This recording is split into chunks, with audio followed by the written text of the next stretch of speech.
The purpose, the mission, the objective behind EDPI North America is, of course, to put more and more megawatts of renewable energy into the ground. And that means we are replacing fossil fuels. That means we are generating more and more clean energy and supplying clean energy to millions of homes in the US and all over North America.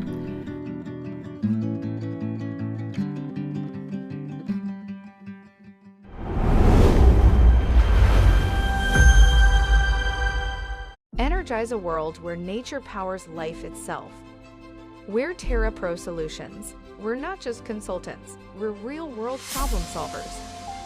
With more than 30 years experience, we've developed over 24 gigawatts of renewable energy projects across the US. We're trailblazers in renewable project development.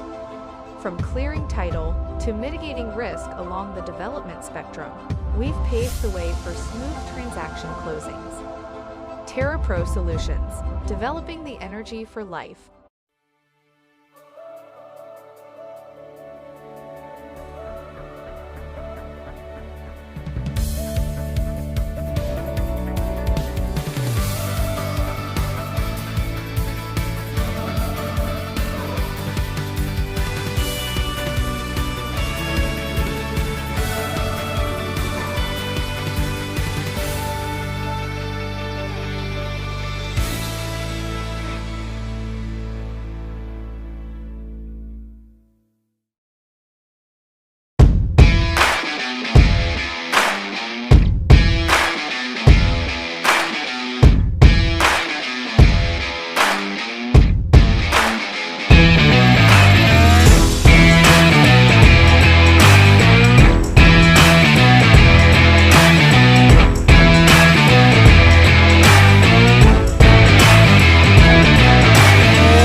All right, welcome, good morning. Welcome into the last day of RE Plus 2023 live in Las Vegas. My name is Nico Johnson. I'm here with my co-host Lauren Glickman. Good morning, Lauren. Good morning, Nico. The morning show is an opportunity for us to help ease you into the show, ease you into the conference hall.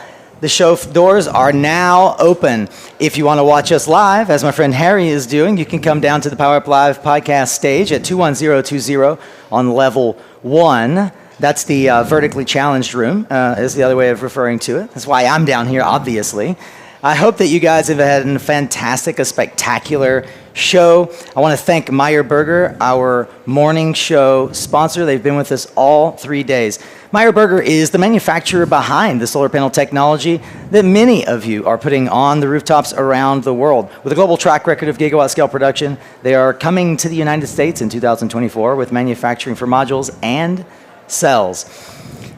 What a week it has been, Lauren. It's good to see you. It's good to see you too, Nico. Yeah. It's always fun. It is. It is. We have a few things to cover here, but it always feels like day 3 is the day that everyone goes cash. I mean, obviously, I'm not in a 3-piece green suit. I know. You didn't dress up for me.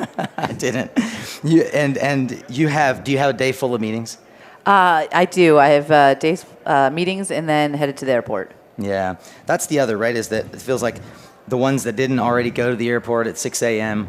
are rolling around their clothes and their swag bags. Oh, speaking of swag, you brought some cool swag. I did. I found some good stuff this year on the show, very big show floor, so I don't know that I made it to all the corners. Yeah. But I did have to find some cool things. What stood out to you?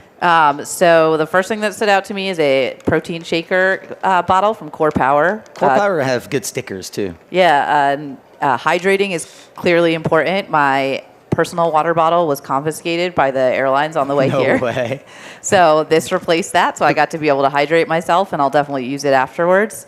I would say the best possible time for your water bottle to be confiscated is on the way to RE+. There's no chance you're not going to get another one. And then the other thing that I thought was really cool that I've never seen before, I got a wireless speaker from Nevados, the all-terrain trackers. It really bumps, too, and it's got little flashy lights. And it's made with bamboo, so it's a sustainable wireless, and it's small enough that very easy for me to put in my suitcase. That's the other thing, too. Your swag must be cool, must travel. Shout out to Yezin. Yezin, save me one. I want one. I want to give the T-shirt, the subtle T-shirt award of the year. Although I feel Fractal had one for the Mandalorian that was really, really amazing. Energy storage. This is what you see that one. This is all black. But my friends over at Solar Grade, CYA, which of course stands for Cover Your Assets. Thought that was really clever. Kudos. I feel like that my favorite hat on the show floor was Solega. Thanks to the Solega folks for flagging me down and smacking this one on my head. I love PV, and so I love this hat. Lisa Ann, in memory of Lisa Ann not being here this morning, I'm going to flash the Technica Communications baggie because I will be putting all kinds of tech in that. She also has the sock award. I usually get swag socks, and these are hot. I will be wearing these, Lisa Ann, thank you. But she had the clear lead on the socks until Ryan Mayfield came down. He has socks with his freaking face on it, okay? No, his team did not tell him that they were making socks with his face on it. But he walked around and handed them out. I gotta give the guy props. And honestly, the thing that I've gotten the most use out of is this Radiant Generation mirror mug. I'm always impressed at how much money people spend on swag, because this thing is like $40 retail. Well, so speaking of socks, I'm going to plant the seed for a future sock idea that someone's going to lunge on this, which is that we now have solar grazing happening all across the industry. Really awesome. Yes. And so I'm ready for these sheep to be shorn and that wool to make socks. Putting it out there. I'm just going to plant that seed. Yeah. Somebody's going to make solar grazed sheep socks. Solar sheep wool socks. There solar we go. wool, yeah. Coffee station of the day for me yesterday, because as you could probably tell, I nearly lost my voice, but Fluence saved me. Thank you, Fluence, for all the hot water, hot chocolate, and amazing lattes. And if next year you think you've got a good coffee station and you want us to send folks your way, not that you do, as we did Fluence and Next Tracker, please let us know. And of course, we will do a major swag roundup after the show. Just keep an eye on the Suncast podcast for that. We have a lot of stuff happening today, despite the fact that it is the third and final, yes, the final day. I know, it's sad. But happening right now, if you're out in the outside area, what do you call that? The atrium area where the SEPA booth is. There's coffee with SEPA. It's going on for the next 50 minutes. If you've not had a chance to meet the wonderful folks over at SEPA, please swing by and take a look and meet them as well. We have a lot of talks still on the show floor. Have you been by the Electric Drive or the Speaker's Corner? I have not. No. Well, I've heard that they've been nearly as full as the PowerUp Live stage, which is telling of great content being produced over there as well. There's a couple of things that I wanted to point out. Tribal Clean Energy Technology Symposium. I don't know if you can still get tickets, but those of you that are going are in a select group of folks that are going to be really downloading a lot of knowledge. Please reach out to me if you go to that symposium, because we're trying to do a roundup on all the stuff that happens around tribal clean energy at the show. 10:30, the DOE LPO funding basics is at the Industry Trends booth. So go check that out if you have wondered how to apply to the DOE. And Startup Showcase over at Innovation Stage. Well, Lauren, we've got a handful of guests today. I think we should kick it off with our friend Megan Nutting. Megan, you want to head up to the stage?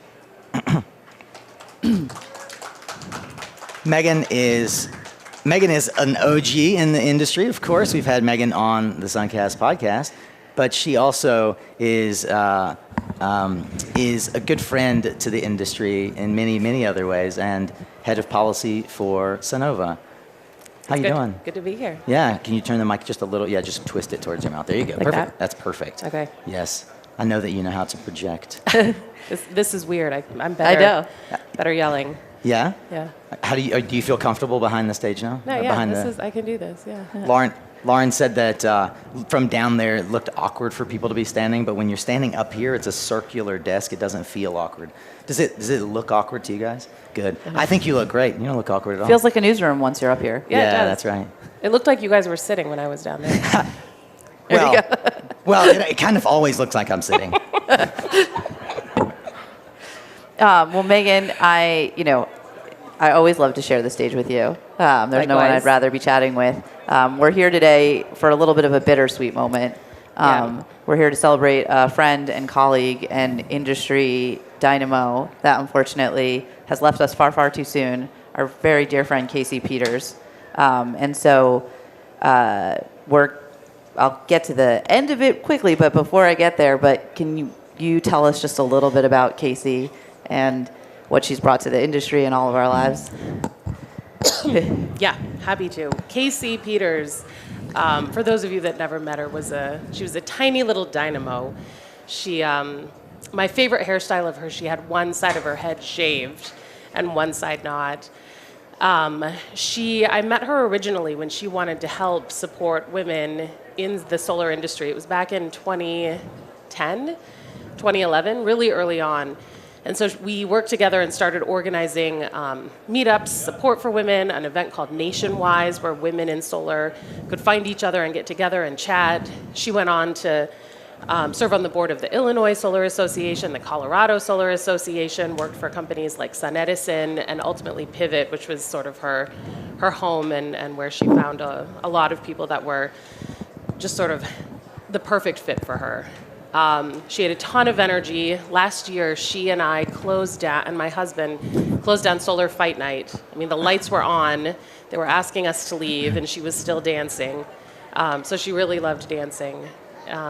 She ended up getting diagnosed with cancer about 4 years ago and fought really bravely. She had 2 pink wigs that she would wear because one wasn't enough when she lost her hair. And unfortunately, we lost her about 2 weeks ago yesterday. And I was fortunate enough to work with Casey through RISE and their leadership forum and planning the event and helping teach people how to network, meet new people. And, coming to these events can be a little overwhelming. It's a lot of people. It's a lot more people this year. And Casey's always been my friendly face. People joked that RE Plus SPI was her Burning Man and high school reunion all rolled into one. And so the thought of being here this year without her, it scared me a little bit of what would the show be like without my friendly face, my totem to inspire me to get out there and meet new people. And so with that, I reached out to some of the organizations that she's been involved with, some of her dear friends, to create an award so that we could celebrate Casey. Not just at this year's show, but at every year's show. There are some awards that I've been a part of. There's the Rudd Meyer Fellowship for RISE that celebrates Rudd Meyer, who unfortunately also passed before I had a chance to meet her. But through giving out that award, I've told Rudd's story so many times that now, almost 20 years since Rudd has left the industry, I'm still celebrating her and still thinking about her every year with the class of fellows that come. And I'm so excited to announce the creation of the Casey Peters Impact Award. So 10 and 20 years from now, people who were not fortunate enough to work with Casey directly are going to celebrate her, and we're going to celebrate the individuals in the industry that demonstrate her resilience, her commitment, her passion, and she's going to live on every year at this conference that she just loved so much. She's going to be here, and we're going to continue to connect people in her honor. And so the award, there's going to be more information on Pivot's website about the details and the criteria. We are really excited. It's being created with the support of Pivot Energy, the Coalition for Community Solar Access, and the Colorado Solar and Storage Association, as well as all of us who just loved and were inspired and impacted by Casey's just amazing energy. So really excited to be announcing that today, and really excited next year to be giving out our first award and celebrating those individuals. Yeah.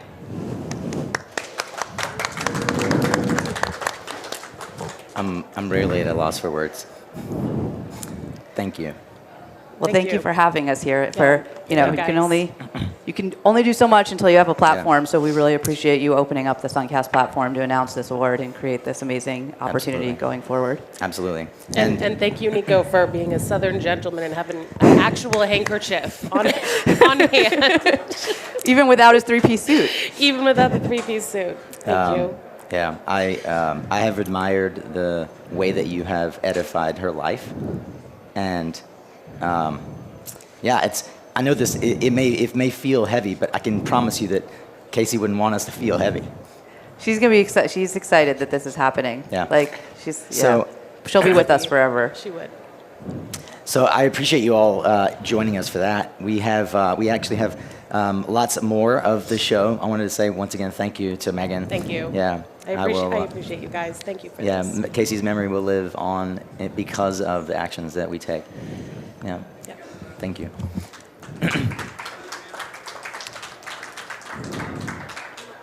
That's fine. That's perfect. Yeah.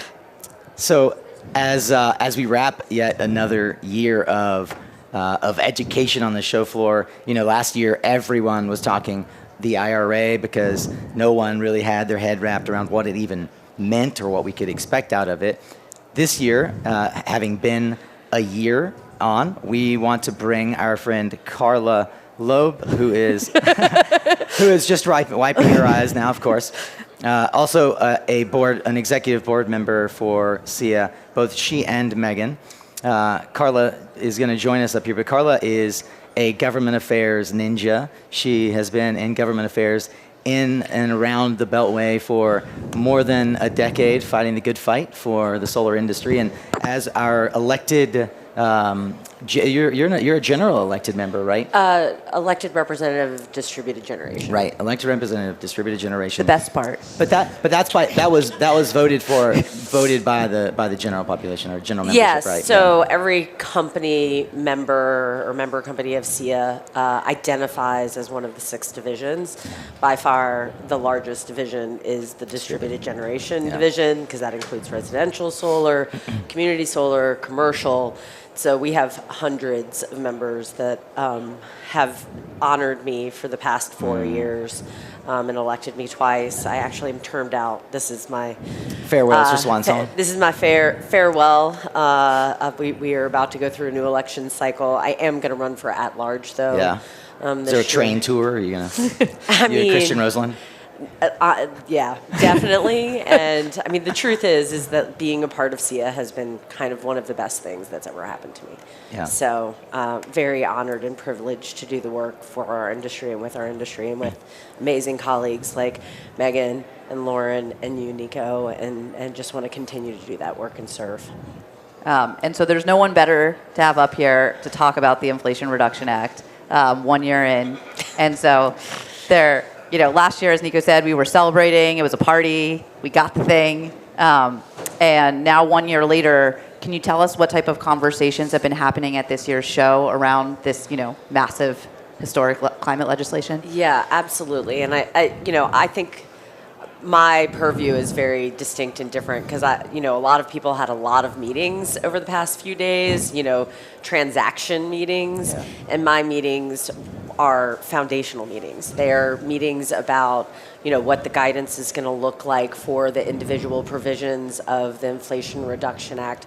How do we work in partnership and in tandem with Treasury, Department of Energy, EPA, labor, et cetera, to actually win the win. Like, we need to make sure that there's guidance that's easy to understand, easy to execute on and implement. And so the big things that we are still talking about are things that still have a little bit of ambiguity around, particularly domestic content has been a big one. And so those conversations have continued with manufacturers, developers, et cetera, about how we can work with Treasury to really bring that provision home so that people can leverage it. I sit in the DG space, like I said, so we're talking about the low-income credit. We're talking about the greenhouse gas grant funds through the Environmental Protection Agency that are going to be distributed and the loan competencies. And frankly, like all of the provisions that were captured in the IRA have just like had a massive multiplier effect. You know, it wouldn't be a conversation of what the impacts are going to be if we didn't mention Jigar Shah and Megan Nutting and their the partnership with Sonova bring a $4 billion facility to help kind of make Puerto Rico a sustainable and grid-hardened environment.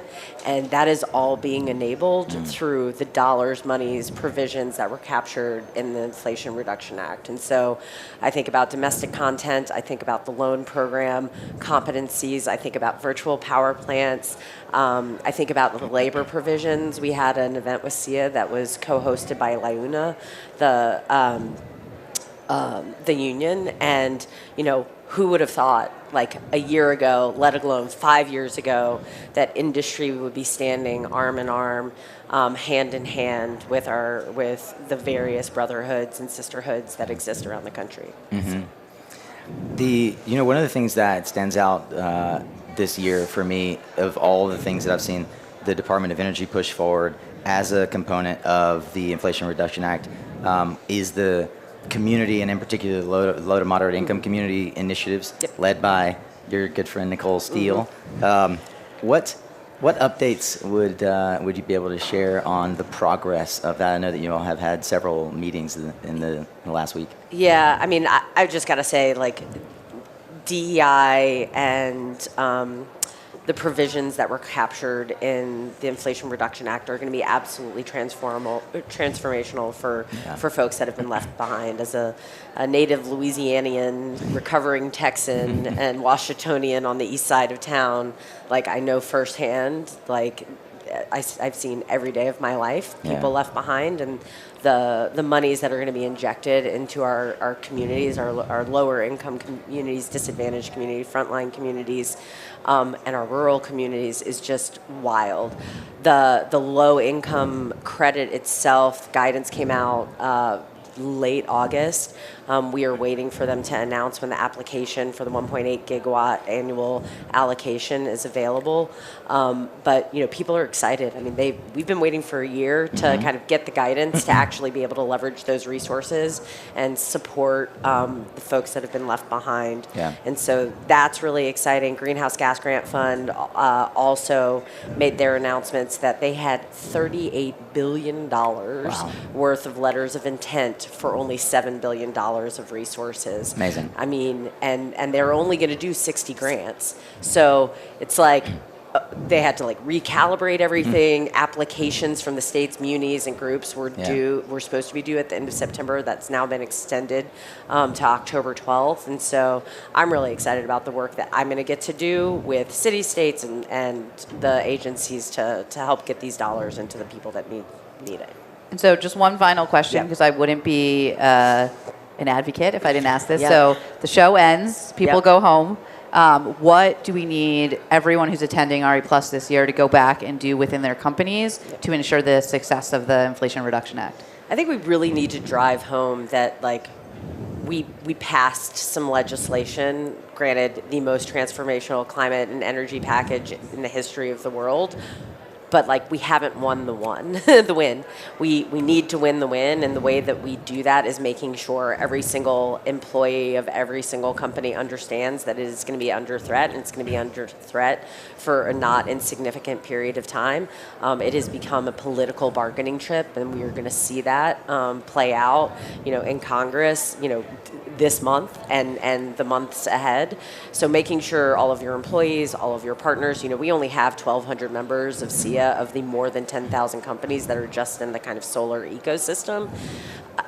We need more members. We need more support. We need more engagement. We always need more money because advocacy is expensive. And to protect a $369 billion initial investment, which they're saying is now well over $1 trillion, like the numbers have gone wildly up.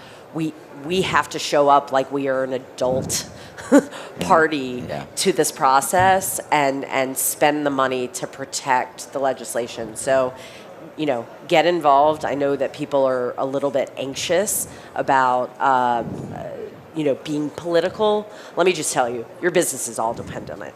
They Yeah. will not exist. They will go away.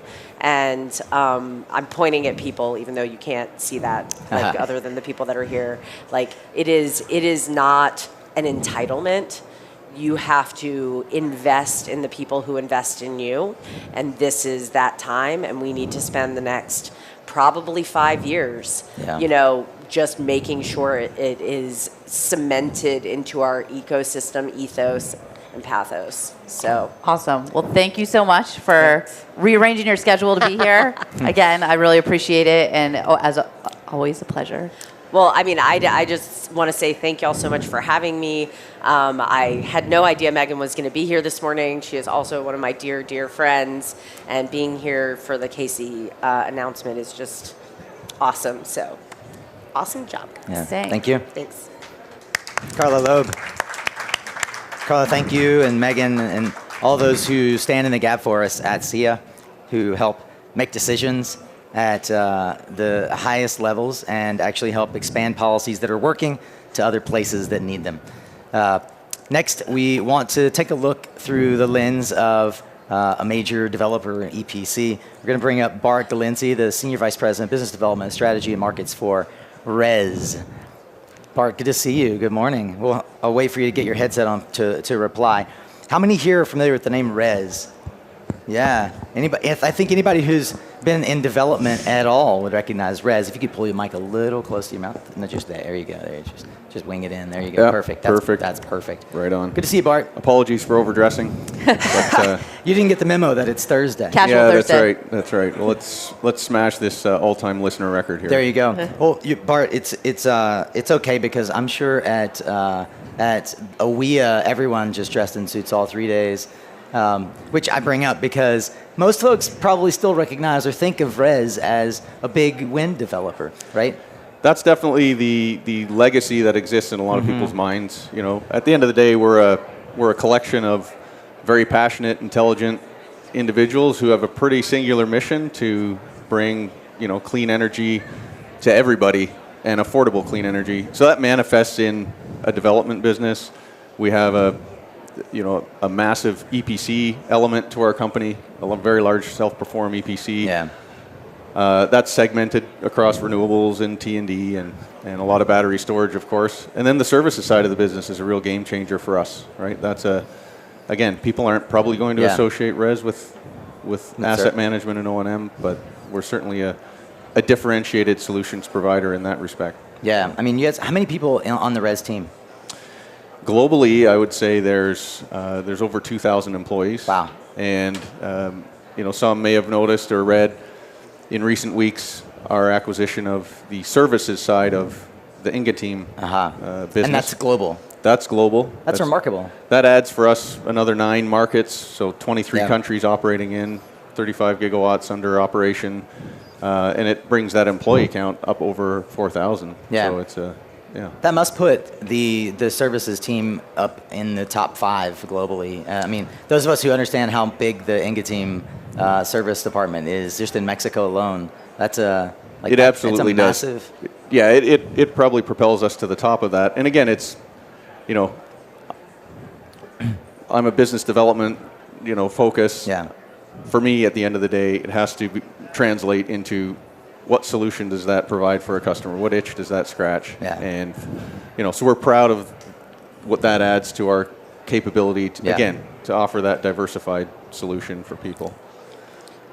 And so, for a company of your size coming to a show like this, what were some big things that you sent your team out to, to learn about, to challenges that you maybe wanted to take on? What were you hoping for to learn this week at the show? Yeah, I think it was really to get confirmation of, again, our business, how we design our business is ultimately rooted in how well we understand the client problem, right? The challenges our clients are facing. That's what drives the design of our business. So coming here, we want to make sure, do we understand the headaches that they're dealing with on a day-to-day basis? Mm-hmm. What's keeping a developer up at night? Yep. What are the owners struggling with when it comes to delivering a project? And so I would say, at least in my experience here, other than spending hours waiting in Uber lines and wondering who isn't at this conference, it was really more confirmation than revelation, Okay. I would say, right? It's all the same discussion points that are coming up, but there's an exclamation mark on it, right? We've got the IRA, looking for clarification on that, how that manifests in people's ability to make good decisions around their assets. And, we're living the labor challenge on a day-to-day basis. So it's really underscoring those kind of consistent themes, I think. I was curious about a couple of things. One, I'm curious if there's a through line that you see as like a core problem that your customers, the owner-operators of these plants, are experiencing from the perspective of an EPC. There is. I think that, everybody understands that time is money. Development has its special sets of challenges, transmission constraints. That's a long game. When it comes to getting your assets actually into the market, that's where, the rubber starts to meet the road, and that's the pain a lot of people are living. And so we're laser focused on making sure that we look at how do we solve that problem for clients. So engage early, get ahead of those issues, work collaboratively. There's some commoditization that's happening, I think, in this space, but there's still a lot of custom elements to this. It's a maturing market still, right? So an ability to go in and make sure that we're de-risking a project before people are in the field trying to turn it on. Yeah. You mentioned labor a minute ago, and one of the most exciting parts of the Inflation Reduction Act is the incentive applied towards apprenticeships and building out skilled labor that is credentialed. It's something that our industry has really struggled to wrap our hands around. How do you see that? As a major EPC, that's got to be a portion of your strategy. I'm curious your perspective on it. And could you, if you have the numbers, and I know I'm putting you on the spot for this, like what does the apprenticeship program add in terms of bottom line value for owners and investors? Because there's a major incentive if you can pull it in. Yeah, we've got familiarity with the apprenticeship concept and building those programs through our high voltage construction business for years. Yeah. So that aspect of it is not necessarily new to us. It's making sure we understand what are the regional nuances, what are the new kind of requirements that come in that are going to shape how we build those programs. It puts a fine point on the labor shortage, right? And so for us, there's teams of folks within our business that are spending all of their time making sure that we are well set up to do that. And for an owner, I'm going to presume that the value is, we want to be, RES is, our tagline is power for good. We don't want to just turn plants on and that's the end of it. We want to have lasting, valuable impact on communities. And that means building the skilled labor force. Those people get trained and continue to contribute. So that's a bit of a non-answer possibly. I didn't give you any hard numbers. That's okay. I don't know the numbers myself, but I do know that the conversations I was having with some investors they're looking at opportunities to invest in projects with apprenticeships because it adds so much to the bottom line, to the hard ROI. But I'm sure there are folks that could give a more detailed answer. I'll put you on the spot for that. Sure. Yeah. I guess my last question here as we wrap.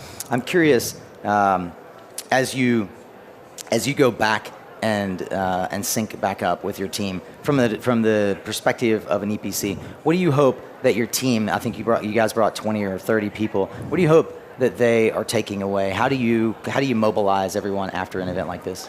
Yeah, again, it's just coming back to what is a singular focus for us on a day-to-day basis, and that's making sure that we are asking the right questions every time of our clients, so we make sure we truly understand the problem that they're dealing with and that we're trying to solve, and then everything we do should be in service to that goal.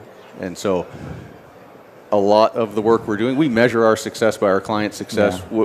What we find as a win is doing repeat work, right? So that's our goal. This conference is massive. We're all experiencing it. You can't possibly touch everything, but it's making sure that we're building long-lasting relationships with clients that want to come back and do work for us. Yeah. So. Bart, thank you for taking the time to join us on stage. Bart is the Senior Vice President of Strategy at RES, Senior Vice President of Business Development and Strategy. We have one more segment really quickly. We want to bring our friend Brian Patterson up to talk a bit about an event, or it's a spectacle at this point that really adds a ton of value in every year at RE+, and that is the microgrid stage. eMERGE Alliance has been managing the microgrid stage for, in creating it for the last, 9 years, Brian? 9 years. This is our 9th year being formerly at Solar Power International, now RE+. Yeah. And each year we've tried to collectively, with the help of our membership, show the industry a bit of a glimpse of the future, if you will.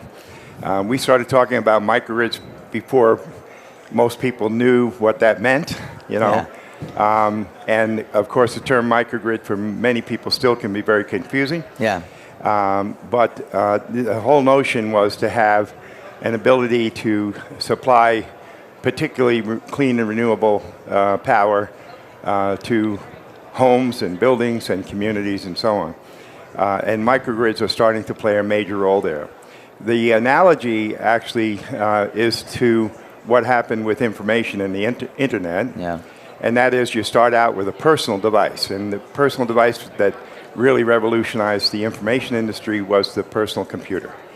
And from the personal, and if you think of a power system, maybe it's a solar battery system that's put on a home, for example, as a personal power system, like a personal computer was to information. That's the beginning. Now, we really didn't realize when we started out with personal computers and such that it would evolve into this enormous capability, which is now almost flip-flopped the whole information industry to where most information is now created at the fringe of the information network, not at some core. So that's what's happening in the power industry. So we're starting again at the beginning. We now call that sort of the nanogrid. Yeah. It's the smallest complete entity that can island from all the rest of the network. I'll call that a power, and perform the provision of power sure and safe to the enterprise. But now we're focusing on connectivity between nanogrids, between if you were my neighbor and we both have systems, we want to be able to at times share. You may need more power than you can produce, and I may be away on vacation, et cetera, et cetera. Yeah. So we're creating the equivalent to the internet of local area networks. Right. So we call those neighborhood microgrids, not yet community microgrids, because there's more in a community than just a cluster of homes. But for example, and there was some mention about the LMI communities, one of the challenges in doing that, because a lot of people know, they're saying, wow, you're adding a lot more cost to the infrastructure and so on. How do you do that and still give equitable access to these technologies to the LMI community and so on? And the answer is, when you do collectively do these things in these networks, the cost per unit, I'll call it, comes down, not goes up. Yeah. So it's been well established through the internet and its experience with information that as you build the network out, it actually reduces the cost per individual of sharing information, for example. That's why we have like free data now and all kinds of things. So I know we're running a little long, so I'm going to steal our last question for you. So I think I've had the pleasure of being here for the 9 years that you guys have, and I've seen your exhibition at this show just grow and innovate every year. I remember being when Austin Powers came and unplugged the microgrid to make it self-sustaining. And so I know this year you pushed the envelope a little bit further. So for people who might be listening, can you give us a little tease about what's going on at the Microgrid Pavilion this year and why they should sneak over there before they head out of town? Where to find it. Yeah, and where to find it. It's right upstairs, and you go up the escalators up here and towards the back of the middle of the second floor, you'll see the Grid Edge Theater. So in the theater, we do make presentations, give companies opportunities to make presentations on new technology that's evolving. But the specific things that we're doing this year is highlighting a couple things. One is the new, what we call killer apps for the power industry. The killer apps are EV charging. Okay, that's going to place a tremendous new demand as a new load, if you will. It's a good load in the sense that we're diminishing the fossil fuel side, but it puts a great demand on the electrical side. So that's one thing we're focusing on. We're showing people how microgrids work into that solution set. The other one is electric heat pumps and generally electric heating and ventilation systems, as opposed to, again, fossil fuel systems. And so we're demonstrating that again. And how do you? That's a tremendous load. You know, when first started out, buildings, it used to be you focus on lighting and reducing. We got that with the LEDs. We came down, and all of a sudden, what pops up? You know, EV charging and heat pumps. So we're showing how the microgrid can assist, because all that new load is at the grid edge. And it's becoming more and more difficult for central power plants to really provide the kind of services that are needed, these new services at the grid edge.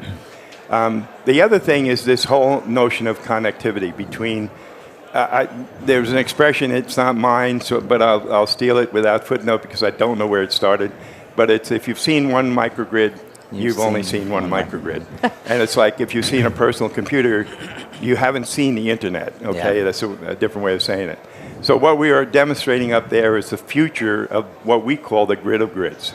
And the grid of grids is an integration of not only microgrid to microgrid or nanogrid to microgrid and between microgrids, but the microgrid infrastructure to the traditional grid.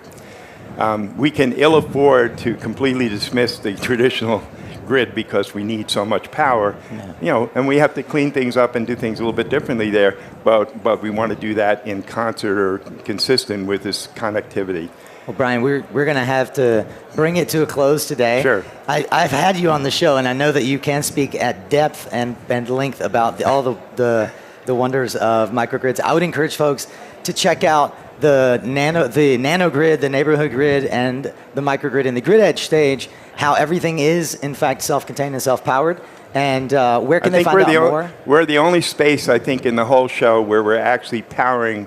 We're off grid. We're not taking. That's what I was going to say. So if you have not seen one microgrid, head upstairs and you can see your first one, because I heard the rumor also is, and you're being powered by hydrogen this year. We have included hydrogen this year. So that's really cool. Fantastic. So go upstairs, see your first microgrid. It doesn't necessarily mean you're now going to be an expert on microgrids, but it is a very cool and important technology. Thank you. Thank you very much. Well, we still have a full lineup as we wrap the day today. We've got a few more folks that are going to come up and do some amazing conversations. Live podcasts from the PowerUp Live podcast stage presented by KeyBank Capital Markets.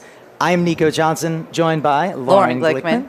My wonderful co-host this morning for our morning show, which is presented by Meyer Burger. Please stick around. I've got Peter Kelly coming up in just a few more minutes. Thank you for joining us for the morning show. And everyone be safe as you head home if you aren't sticking around for the rest of the day.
The purpose, the mission, the objective behind EDPI North America is, of course, to put more and more megawatts of renewable energy into the ground. And that means we are replacing fossil fuels. That means we are generating more and more clean energy and supplying clean energy to millions of homes in the US and all over North America.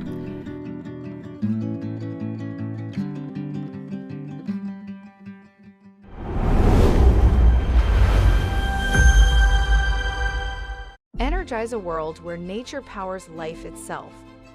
We're Terra Pro Solutions. We're not just consultants, we're real-world problem solvers.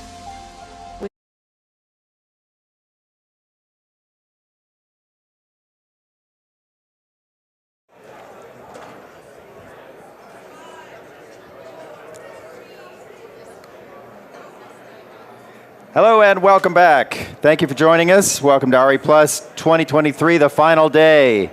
We are live at the PowerUp Live podcast stage presented by KeyBank Capital Markets in partnership with Suncast Media. I am Peter Kelly of Renewcom, and we are the sponsors of a program called Humans of Clean Tech. Megan Nutting, who was just up here on the stage, she is one of our humans, and I'm about to introduce you to another human of clean tech. His name is Seth Cousins. And we're talking today about fear and loathing on the way to a CNI RFP. And if you've ever been involved in the RFP process, you know exactly what we're talking about. Seth is the co-founder and president of a startup called Copacity, and along with his co-founder, Julian Dash, they are building an expert procurement platform. What is this? This is going to be a matching marketplace for clean energy, on-site and off-site solar, wind, storage, and they're going to make the RFP process just a little bit better, hopefully a lot better, Seth. So we've titled this talk, like I said, Fear and Loathing on the Way to a CNI RFP. What does the typical RFP process look like, and why would you say that? Sure. Well, Peter, first of all, thanks for having me here this morning. Excited to talk to you, talk to the internet, everyone who's watching us out there, hopefully. So let me start by just framing the market that we think about at Copacity. We're talking about mid-market CNI. These are customers who consume, I don't know, let's say up to 10 million kilowatt hours per year. They may be a property manager who owns a small collection of buildings. They may be a small manufacturer with a couple of manufacturing facilities, something like that. These people do procurements. They may have a small procurement team, but they don't know much about energy, and they certainly don't have an energy procurement team, right? So this distinguishes them from the Googles or the Microsofts. We've seen Google and Microsoft on stage this week, and these are companies with large teams who focus only on clean energy procurement. In contrast, we're working with companies who don't think about energy more than 5 minutes a month when the power bill comes, and who, when they do think about energy, like pay the bill, move on. This is a complicated industry, right? It's moving really fast. There are a lot of new options that weren't available before. So someone may have been pitched on a solar project 5 years ago, 10 years ago. The economics didn't make sense for them at that point because prices have been coming down so rapidly. But they decided solar doesn't work for my business anymore. Or they might be being pitched on a solar project right now, but they have no way to compare that project to other options to know whether they're getting a good deal, is this actually going to meet their needs, et cetera. Right. Yeah, so what do they do? The standard way of dealing with this has been either to hire an energy consultant or a broker, and that person will come in, give them some advice, maybe put together an RFP. The result of that RFP is going to be a banker's box full of binders, right? And you've got a picture. Describe the picture that is on we your actually have a picture in our deck of a banker box full of binders, which is what you get. Stacked up. The consultant's just going to walk in with like, boom, here you go. 100 pages, 200 pages per. And there are different formats? There are different formats, different sections, not standardized at all, right? And each proposal, each response will have made different assumptions about what costs should be included in this, what costs shouldn't be included in this. So even once you do the initial analysis, which can take a month, right, for the consultant to read all of these things, parse out the details, provide it in a sort of comparable format. Yeah, so the current state is just confusing, inefficient. There's a lot of friction, plenty of reasons to just give up, and we're here to help solve that. Yeah, we were talking about a car dealer, for instance, as an example of somebody who might want to go solar. They've got a big parking lot. They could put maybe panels on the roof. Who knows where they're going to put these panels? Right. They don't know. Right. Somebody told them now that they're going to be selling electric vehicles, maybe they should go solar, but they don't know where to start. But they may have gotten a lot of pitches, too. People are pestering them from all quarters. And they don't know how to proceed. Yep, right. Exactly. So how are you addressing this pain point for the industry? Yeah, so we exist to help these buyers, the car dealer, the light manufacturer, the property manager, to help them achieve the economic, environmental benefits of renewable energy, right? Our job is to educate them about the opportunity, to help them understand the way that they use energy in their facilities and how they could use energy in a more economic and less carbon intensive way. Yeah. So when we do that, so we do this sort of initial education process, distill their requirements, and then on a Copacity platform, we're able to build a standard RFP, right? And then standardize the data collection, the analysis, and the presentation of the options, which allows us to give the customer just a clear apples-to-apples comparison of what each project that's being proposed to them would actually provide to them. And you've got to work with both the buyer and the seller on this platform. That's right. I think you were describing this as kind of like TurboTax for the RFP process. Yep, you that's fill right. in the form, and the form guides you. But there's expert guidance as well. You're not just filling in a form. There's an expert there to help you if you have a question. That's right. We're there to be the expert guide to help you, the energy buyer, who's going to make an energy buying decision, once a decade or something like that. We do it every day, and our platform is designed to help you make that singular decision from your perspective. And take all the bids and get them in the same format. Yep, exactly. And so we do the analysis based on both a bunch of very standard things and then the client's particular requirements. Of course, project economics are always top of mind, but there are other things as well, right? We're dealing with communities, we're building projects that are in communities, and so the impact that these things have on the community also matters. Is a project, is it being built on a brownfield, maybe an old landfill or something like that? Yeah. Or on the other hand, did the developer or the person the developer bought the land from clear an existing forest or turn productive cropland, farmland into a solar field? So what is the community impact of this as well? So our platform allows aspects like that to be considered as part of the analysis. And of course that gets more important if it's an off-site purchase, because if it's on-site, you're very well aware of the impact, but if it's off-site, you need to take into account more variables maybe. That's right, that's right. And then of course it's also important to think about the emissions aspect, and we've heard this week a bunch about Scope 2 emissions and Scope 3 emissions, the concepts of additionality and emissionality. Right. And our platform also allows people to consider those aspects. So the buyer may directly care about reducing their Scope 2 emissions, or they may be being pressured by some of their customers, who their customers are thinking about their Scope 3 emissions. Right. And so their Scope 3 emissions are our buyer's Scope 2 emissions. Got it. And they want to go green, but they're not sure, is this going to be light green or dark green? Yep, Well, exactly. How green are we going here? What shade of green are we aiming for today? Right. Yeah. Okay, well, another metaphor I think you used when we were talking earlier is the Amazon Buy It Now button, because once you enter your information as a developer, as a seller of clean energy, once you enter your information into this platform, it's there, and you can then rebid on other projects without having to go through the whole process of assembling the RFP all over again. It's all standardized, it's all in the platform, you hit the button and you bid. That's right. From the developer's perspective, the goal is for developers to be able to very quickly and easily discover opportunities for them to connect with off-takers and then bid on those projects so that they can spend their time focused on the really important, really hard work of actually building and delivering high-quality projects. Yeah. So we're taking some of the fear and loathing out of the RFP process here. So tell me just a word or two about how this got started. You and Julian came up with this idea. You're in business together, but Julian has a backstory here. Yeah, for sure. So Julian Dash, my co-founder, was formerly Director of Renewable Energy for the state of Rhode Island. He was instrumental there in building out some of their community solar remote net metering programs. As he did that, he saw that sort of the need to get this implemented. So he spent the last 10 years working as a consultant in the consulting model. So he very, very well knows the pain of the RFP process.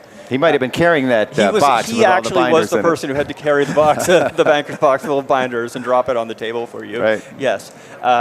So as he was doing that work, he realized that there was an opportunity here. One, there's just a need to be scaling renewable energy at the edge of the grid a lot faster. And two, there's an opportunity to solve some of the pain in this RFP process and turn a 6-month-long, painful, confusing process into something that can be done cleanly, wrapped up in a month or so, and then everyone can move forward. Right. But it started earlier for him. He tells a story about growing up as a child with a single parent, not a lot of resources, and sometimes they had trouble paying their power bill. Right, the power would go out, and at some point, as a child, he he had the realization, hey, if there was just solar panels on the roof, we just have electricity. We wouldn't need the power company. And maybe a nanogrid too would be maybe handy. a nanogrid. Maybe a nanogrid. Of course, it turns out to be a little bit more complicated than just put up some solar panels and we don't need the power company. But the core insight was spot on, right? Like once you have these assets built and deployed, they're generating power for you without you having to continue to fuel them. Right. So one of the things that we do over time is we offer people sort of firm power prices, right? Some insurance, a hedge against rising fuel costs and rising power prices. Yeah. Now you yourself must have done something before you did this. Tell us a little bit about that, Seth. I did a couple things, Peter. I've been building software teams for a quarter century. Including about 10 years working on climate and energy things at a company called OPower, and then more recently a company called Energy Hub, building energy efficiency and demand-side management solutions for the utility industry. That was great. It was really exciting, rewarding work, helping utilities start to understand what it would be like to operate in a lower carbon mode.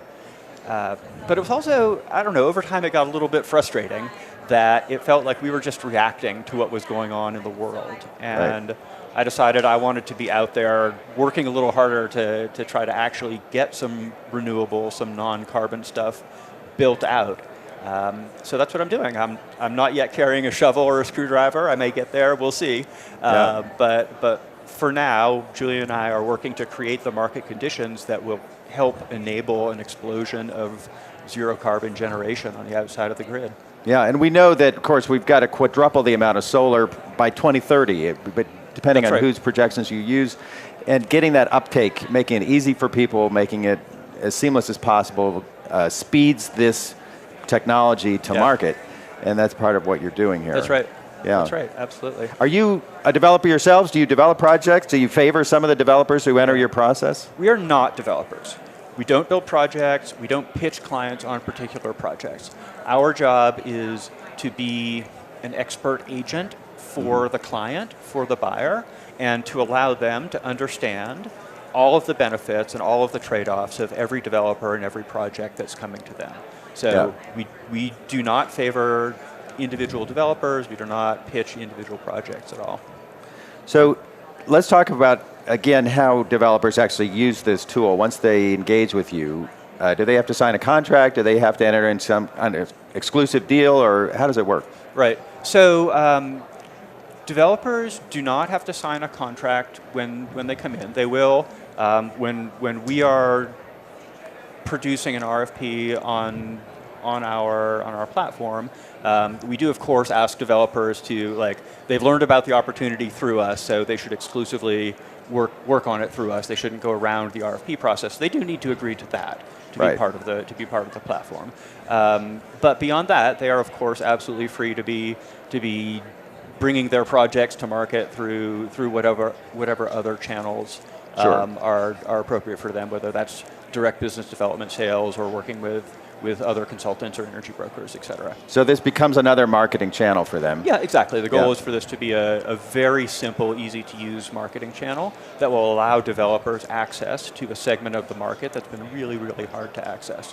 And I understand on the show floor here, as you describe this to people, what has been the reaction? Yeah, I've gotten some really good reactions. No one's told me it's crazy. Okay, good. And several people have, as I explain it to them, they get a look on their face and they nod and they say, "Oh yes, we need that. That's a gap. That's something that we are not solving today." And that's what you want to hear as a startup, as someone with a bright idea, that there is a gap. Sure, absolutely. And you're going to fill that gap. Okay, great. Absolutely. So how about on the buyer side?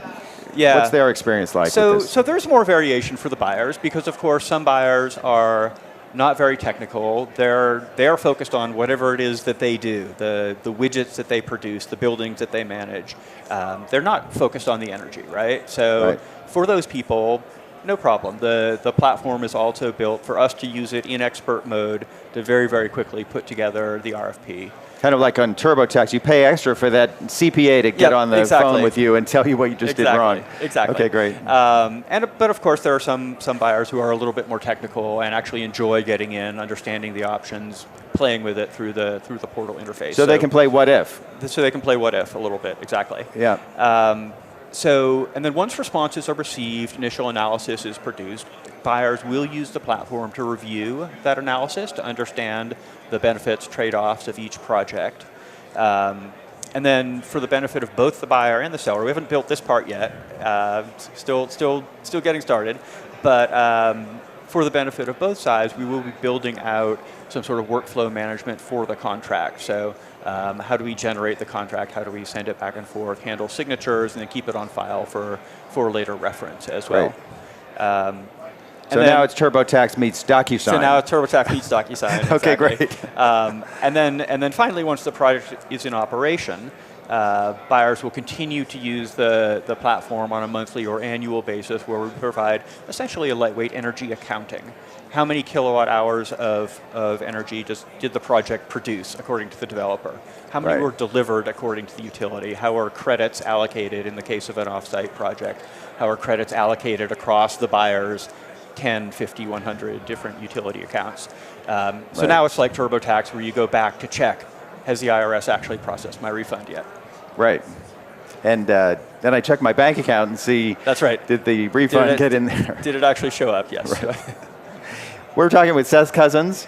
He is co-founder and president of Copacity, and along with his co-founder Julian Dash, they are building an expert procurement platform. So you work with people in the procurement business, and your point of contact at the developers here who are here represented at the show would be what kind of person, what title they have? So it might be someone who works, honestly might be someone who works in the business development team of the developer. It might be someone who works in the finance team of the developer. The developers who we work with are building generally 5 to 20 megawatt projects on the distribution grid. So they're on the smaller side of the people who are here. Mid-market CNI. Mid-market CNI, and then so they're generally smaller focused developers as well. Great. And then at the buyer side, it's the head of procurement, or the buyer side, it would maybe be the head of buyer. procurement. It might be someone in the facilities department who are usually responsible for the energy for the company. Some organizations are big enough that they actually have a centralized procurement department. Other organizations don't have a centralized procurement department, so it runs through facilities, perhaps through finance. Well, let's land on one final note before we sign off, and that is the speed to market that climate change is requiring of all of us. We know we need to speed up the adoption of our technology. Yes, we've got a lot of great technology here, but now we've got to actually close the deal, get it sold and installed. That's right. And your job is? Our job is to make that happen fast. Our job is to make a 6-month-long, painful, confusing process get wrapped up in 30 days to 60 days. From we have a need, we've identified a need to energy, to we have a closed contract and the project is being built and will come online soon. Right. And we satisfied somebody's competitive bidding requirement that they get 3 competitive bids before they make a decision. That's right. And whether that was a requirement or not, the really important thing is we've given them assurance that they've made the right decision that properly balances the economic and non-economic factors for them. Right. Because it's hard to, when you've got 3 bids or 5 or 10, it's hard to make that decision. It's hard to figure out which one is the best one and what are the caveats of each one. That's right. Okay, great. Thanks so much, Seth Cousins. You're a human of clean tech now. I appreciate your coming on the show, Peter, and we're going to turn it over. Thanks for having me. All right. All right. Bye for now. Bye now.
The purpose, the mission, the objective behind EDPI North America is of course to put more and more megawatts of renewable energy into the ground. And that means we are replacing fossil fuels, that means we are generating more and more clean energy and supplying clean energy to millions of homes in the US and all over North America.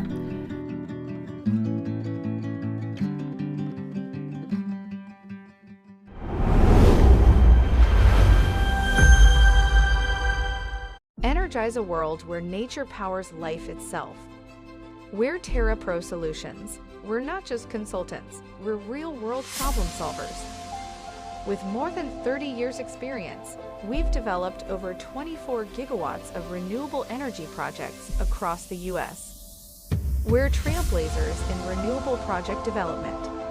From clearing title to mitigating risk along the development spectrum, we've paved the way for smooth transaction closings. Terra Pro Solutions, developing the energy for life.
Around the world, climate change has touched us all in many ways. Heat waves, wildfires, floods, and hurricanes are no longer the exceptions. They are our new reality. We have the ability to change this reality.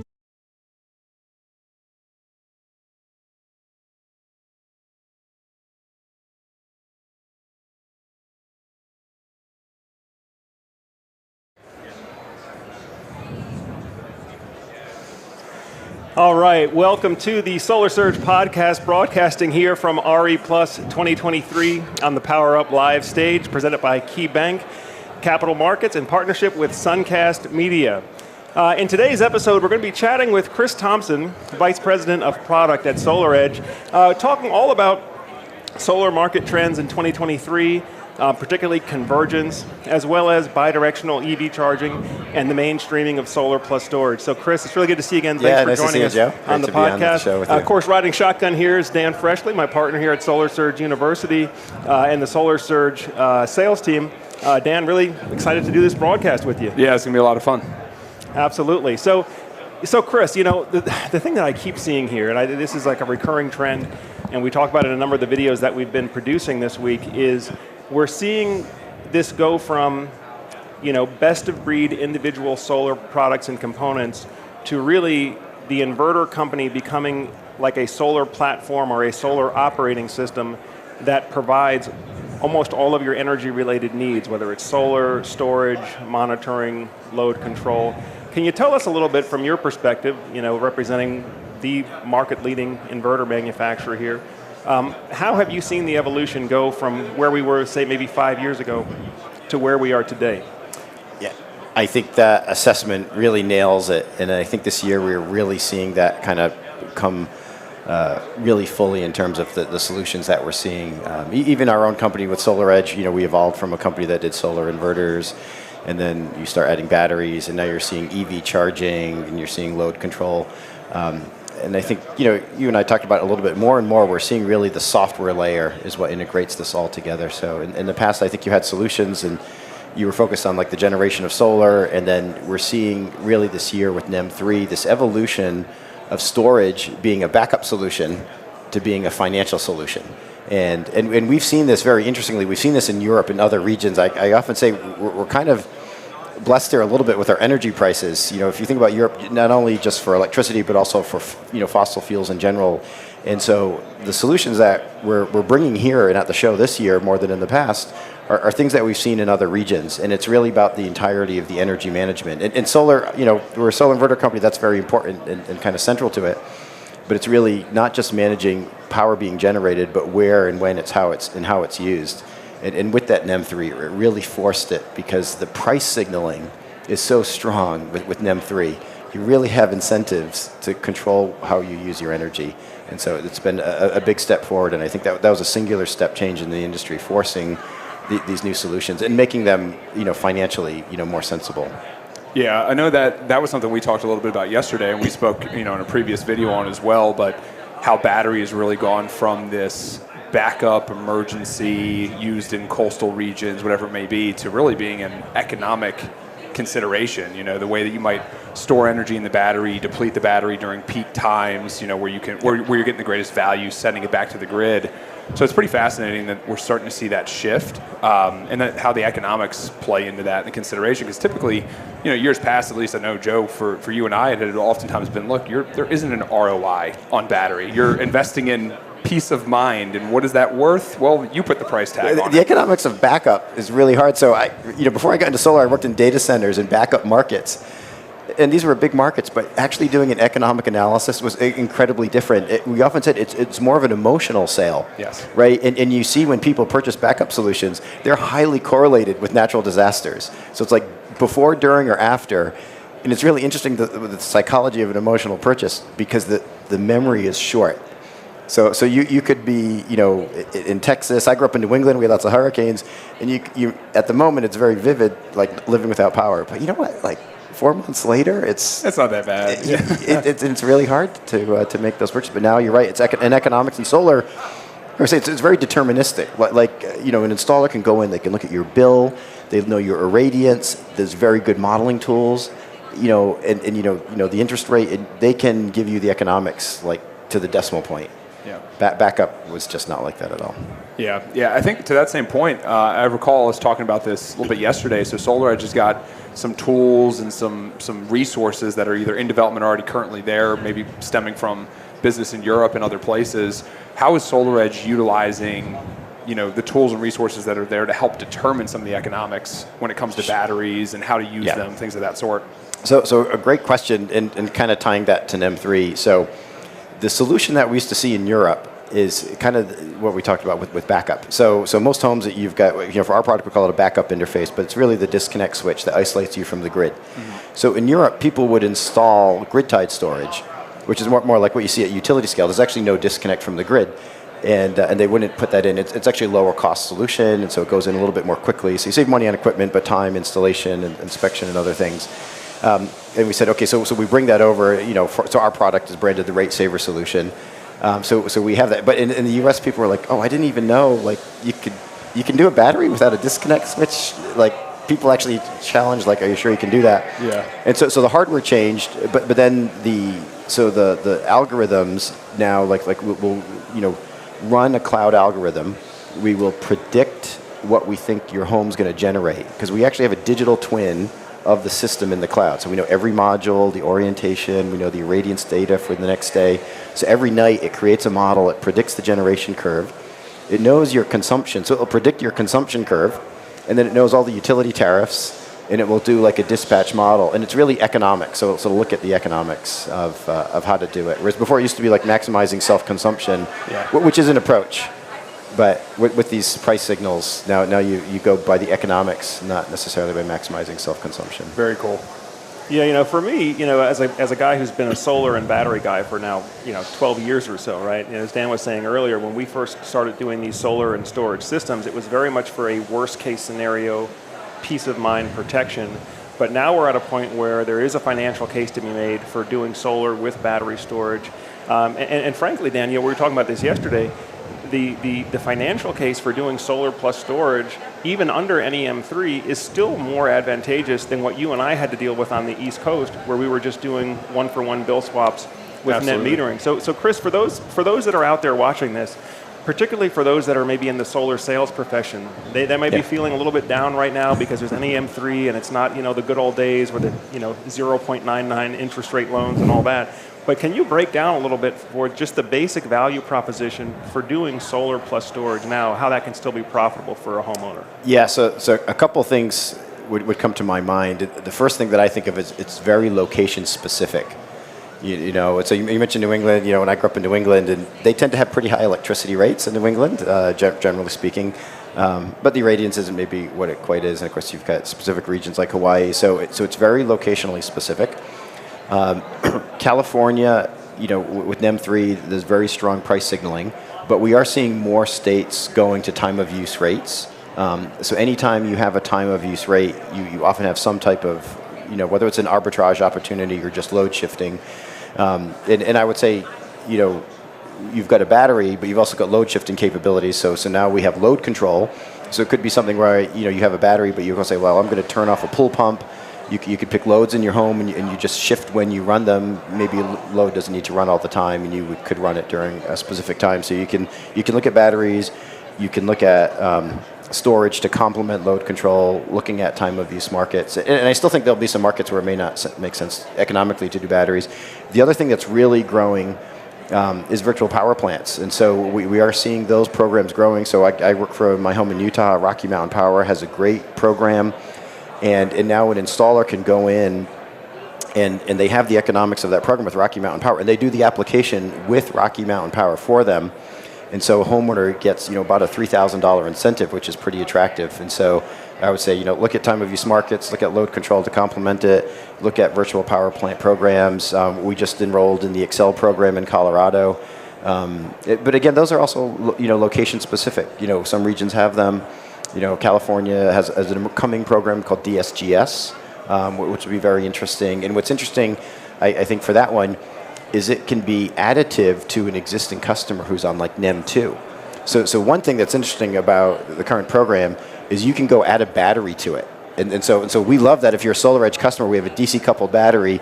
If you've already got that inverter, you can go put in a battery, and then you could participate in the DSGS program, which is kind of just coming out in the next couple of weeks. And so there's also that opportunity to go back and maybe to sell batteries to existing solar customers, because that virtual power plant program will be coming into a region. So it helps you sell a battery up front, but it also helps you go back to existing customers and especially customers you've got an existing relationship with and add to the value. Yeah, it's great. I know one of the common selling points when I'm designing or sort of consulting with a homeowner on projects, a lot of the areas that we sell, and especially East Coast, I live in Virginia, where energy rates probably average between about 13 to 15 cents a kilowatt hour. Pretty much one-to-one net metering everywhere, very minimal time of use. So the battery economic conversation is pretty irrelevant. It goes back to preparedness, mindset, that type of stuff.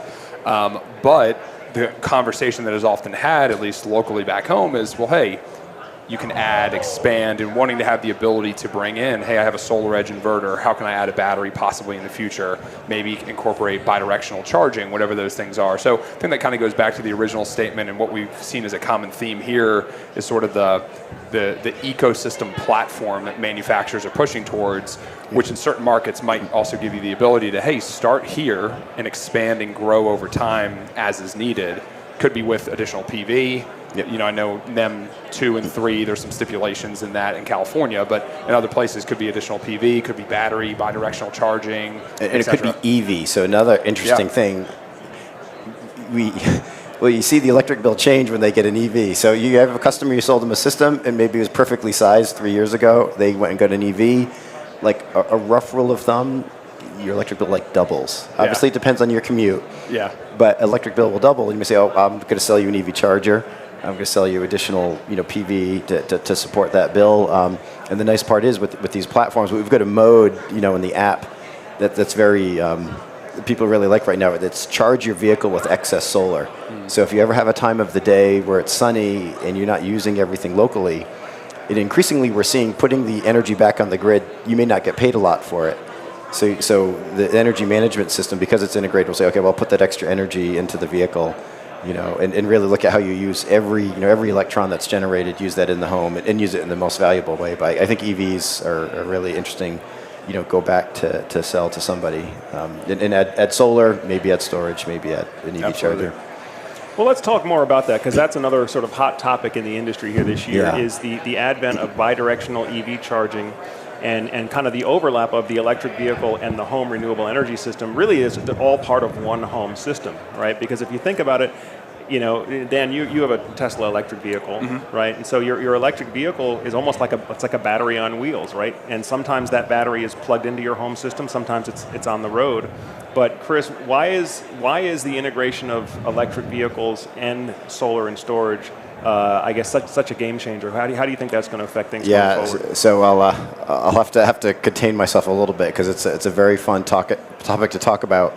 But for me, like the engineering me, I see a vehicle and I recognize it's also for transportation.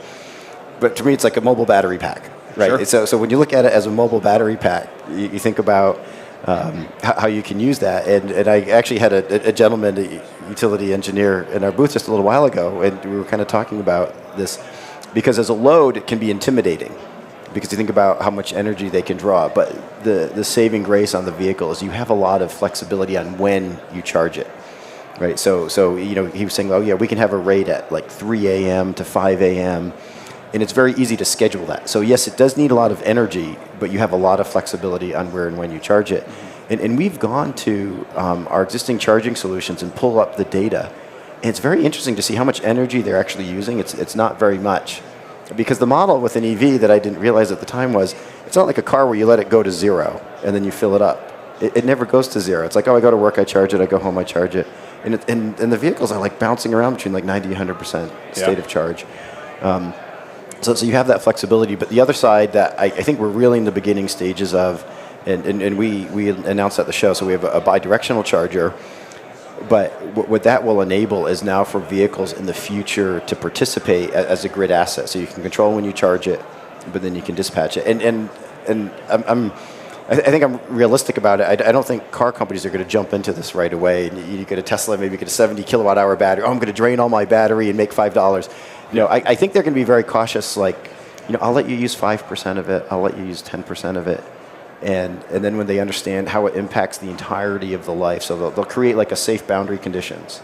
But when you look at the batteries in the vehicles, they're getting better. People are using terms like the million-mile battery, right? And so if you have vehicle batteries that are going to go hundreds of thousands of miles, then they'll start letting you say, okay, use it. And I think and that's when the manifestation of it really being a mobile battery pack, like very valuable to the grid. And I think that's really going to be interesting. But I think it'll take years for that to slowly unfold and get that comfort level. Yeah, we were talking a little bit about that yesterday as well, where I think, and I don't remember the exact numbers, but the Ford F-150 Lightning has that capability today. It's a 120 or 50 kilowatt hour battery, but there are limitations on what Ford has said you can use within that battery. So just because you own a Model S Tesla 100 kilowatt hour battery doesn't mean you have 100 kilowatt hours to use. It'll be interesting to see what the auto manufacturers allow and the adverse effects of the cycling and how frequently those are happening and what that does maybe to the longevity of the vehicle battery. But like you said, the million-mile battery is kind of the target, or what's been talked about.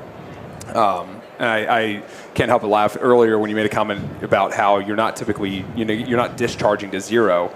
I remember I had a lot of friends when I first got my Tesla. They said, oh, how long does it take to charge? I'm like, well, 5 seconds. I just plug the cable in, and just let it go. Because most of the time, it's an act I'm doing as I walk into the house. It's passive. It's not active, right? Where you're standing at the pump, right? Yeah, exactly. Yeah, that's a good way to look at it. Well, you touched on another issue here, too, which is that, in order for this to really work to its full potential, we need buy-in from the auto manufacturers as well, right? We as the solar industry can't sort of force it. We need to agree on standards, and that's probably one of the questions that I get when we talk about this bidirectional EV charging is, well, which standard are you going to support? Are the auto manufacturers going to keep up? So Chris, what's your opinion as far as, what role do standards play? Why are standards important in making the most out of this technology? Yeah, so standards are like absolutely the foundation and are very central. Because you expect when you have a vehicle and you have a charger, you expect those to work with each other. And so, I would say like the charging standard is good, right? You know you have a vehicle, you can go to a charge station, you can charge your vehicle. So it can be a diversity of vendors of the charger, and it can be a diversity of vehicles, and that works very well, I would say. Now, on bidirectionality, it's not quite there. There is a standard that we commonly talk about. It's ISO 15118-20. There was a new version of it that came out, I think it was May of last year, and it substantially defined kind of the interaction for bidirectionality. And so, all these chargers, before they transmit any power, they handshake, right? So they connect to each other, and the vehicle, the voltage of the vehicle changes with state of charge. So we say, like, oh, it's a 400-volt battery pack. That's a general voltage, but it changes with state of charge. So the standard for bidirectionality is not, I would say, 100% complete. And so often, I think, and we've seen this in earlier stages in the solar industry, the standards tend to go on a multi-year cycle. Technology can change a lot from year to year. So I think we're at a period right now where there's a little bit of catch-up happening on the standards. So I think I would say we're close, but we're not quite there. And so that's why I would say it's a pretty big barrier to widespread adoption. But I think we're within a couple of years of at least the standards becoming more specific on the interface and the communication. Yeah, I think that standard also applies to, and we talked a little bit about this, and I think you alluded to this about the SolarEdge bidirectional charger, the actual charging port of it itself, standardization, right? Because it's hard to explain. I mean, if I was talking to my grandmother today, or even my mom and dad today, and said, "Hey, electric vehicle," a lot of times they might pull in thinking, "Okay, I'm used to just putting this thing in the tank, and there you go." But not having a standardized system today can make it quite difficult, especially if you're trying to talk about mass adoption. People just don't know how to use them. They don't know. Try telling somebody, "Yeah, there's a Tesla charger there, but you can't use that. You have to go to this one." It's just difficult. So standardizing, I think, becomes really beneficial. And Tesla really made that. We saw, like, just in a matter of weeks, Tesla kind of basically, they renamed it the North American Charging Standard, which is interesting. So they just by name, they created their own standard. But then everyone fell in line, and you saw the press releases every day. GM, Ford, everybody. So everybody fell in line. Technologically, it's a nice connector. The way they use the conductors, it is a good platform. But I think maybe that actually, in hindsight, looking at it, may actually help force the standard, to get everyone on a common standard. Because we still run into it. You get a little bit of Chidemo, which is a little bit more Japanese in origin. So I think anything that forces those standards will help. Excellent. Well, I know there's certainly a lot of consumer demand for us to solve this problem. Yes. Right? Because consumers, and I talk to them all the time, they're very excited about being able to use their electric vehicle sort of to its full potential as an integrated piece of the home renewable energy system. Chris, another question that comes to mind here, again, as we're talking about solar with storage now mainstreaming, seeing a number of new manufacturers pop up, dozens of them here, that are new battery, inverter, solar providers.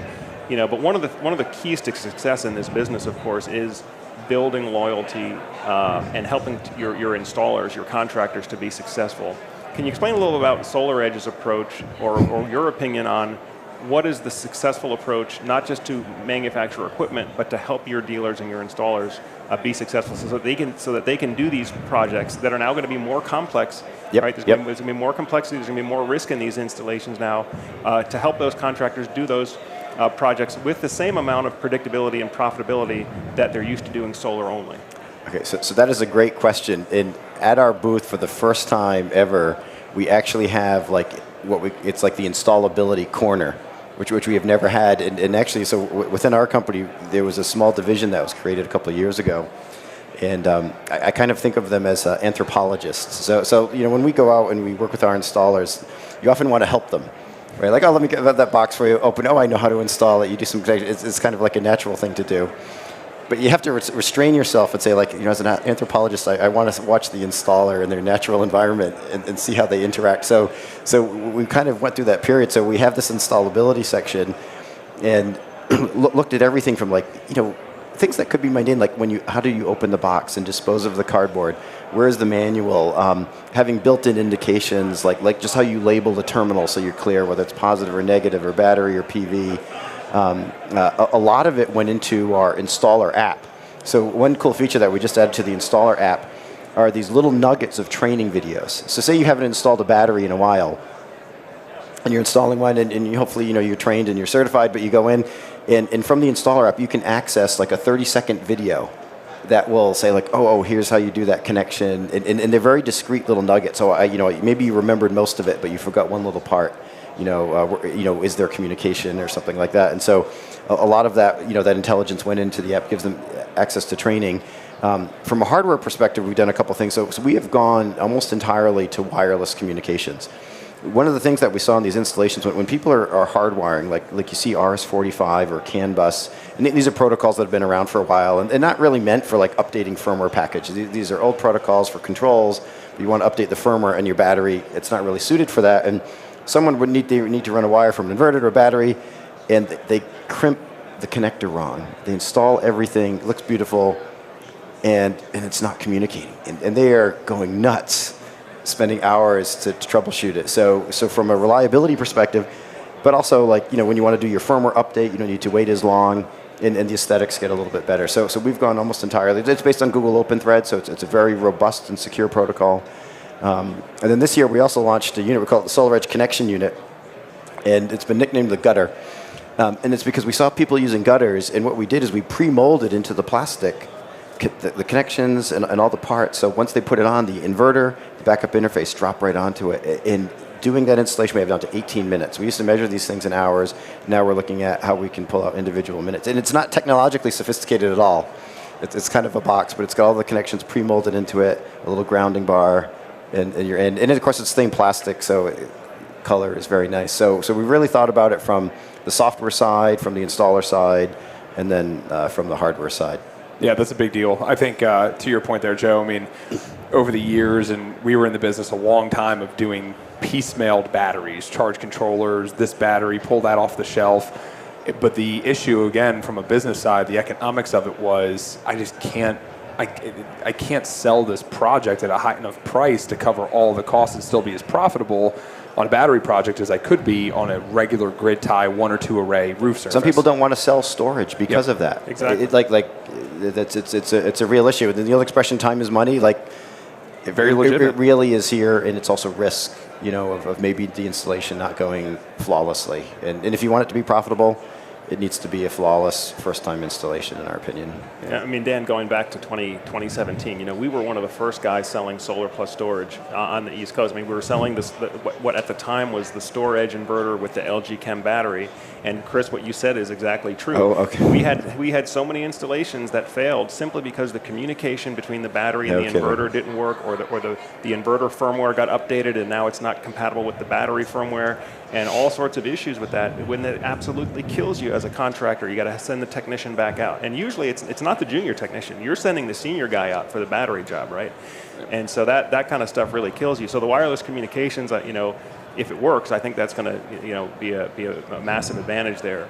We've had to convince some people. It's been out for a year, and you see them they do hard wiring, and then they try it a couple times, and they slowly tiptoe. Because I think people have had issues with Zigbee in the past, and they've got some memory and some scar tissue from those experiences. And so I think companies like Google help to solve that. But I know it takes some convincing for sure. Yeah, for good reason. Well, there's been a lot of learnings. I mean, the reality of it is we're in a high technology type of industry. There's going to be some learnings along the way.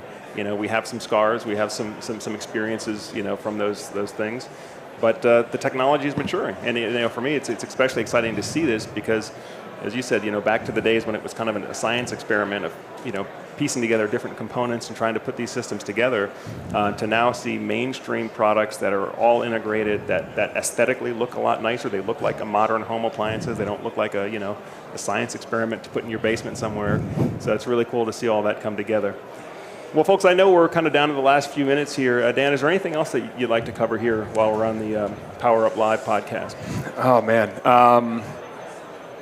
No, nothing specifically. I mean, it's been a great week overall, seeing innovations, new technologies. Again, common theme seems to be this every manufacturer trying to consolidate to this one system, one language, not having to translate English to Spanish and back and forth, and just really say, hey, if it's SolarEdge, optimizers, inverter, battery, EV charger, bidirectional, et cetera. And I think it's really cool because I think from the business side and from a salesperson side, that is very you're easily able to articulate that to a homeowner and explain why there's advantages to just kind of keeping it all in one platform. Now, if you're more the do-it-yourself type, the tinkerer stuff, maybe you're looking for other alternatives.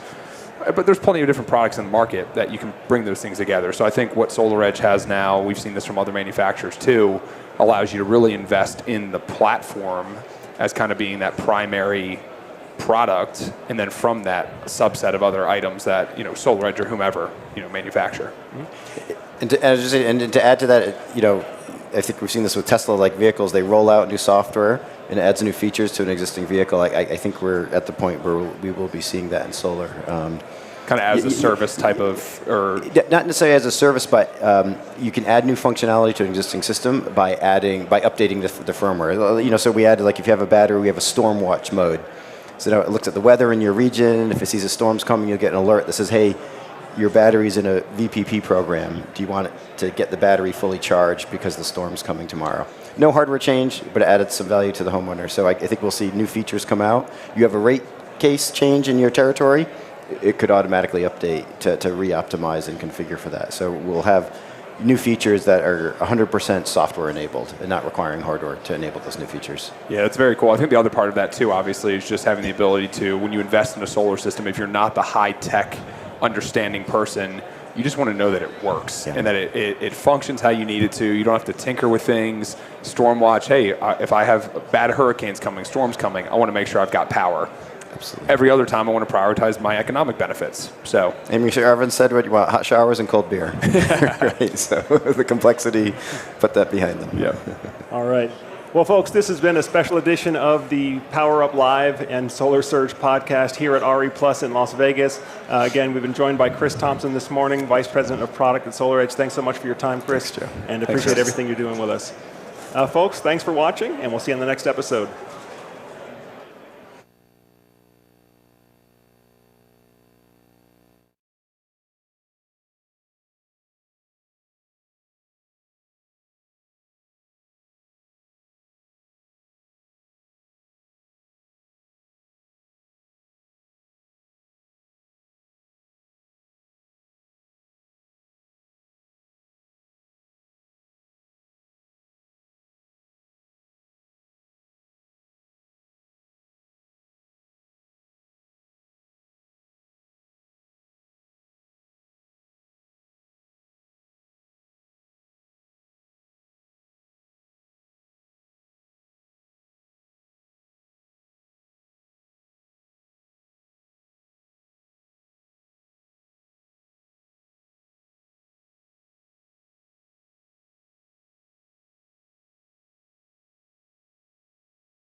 The purpose, the mission, the objective behind EDPI North America is, of course, to put more and more megawatts of renewable energy into the ground. And that means we are replacing fossil fuels. That means we are generating more and more clean energy and supplying clean energy to millions of homes in the US and all over North America.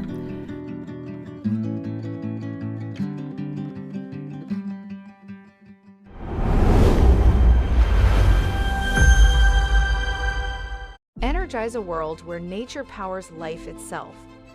We're Terra Pro Solutions. We're not just consultants, we're real-world problem solvers. With more than 30 years' experience, we've developed over 24 gigawatts of renewable energy projects across the US.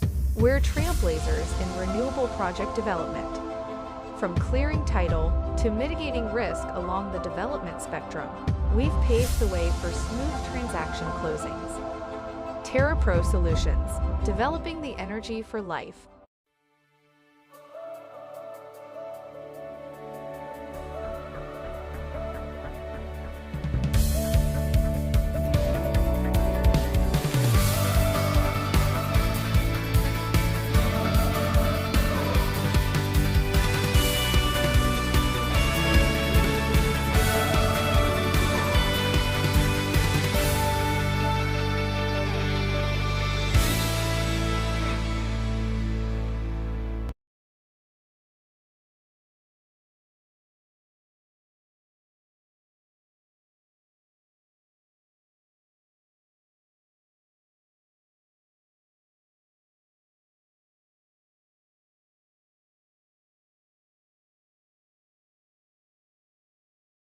Yes. Jibber jabber. Right. Yes. TWA.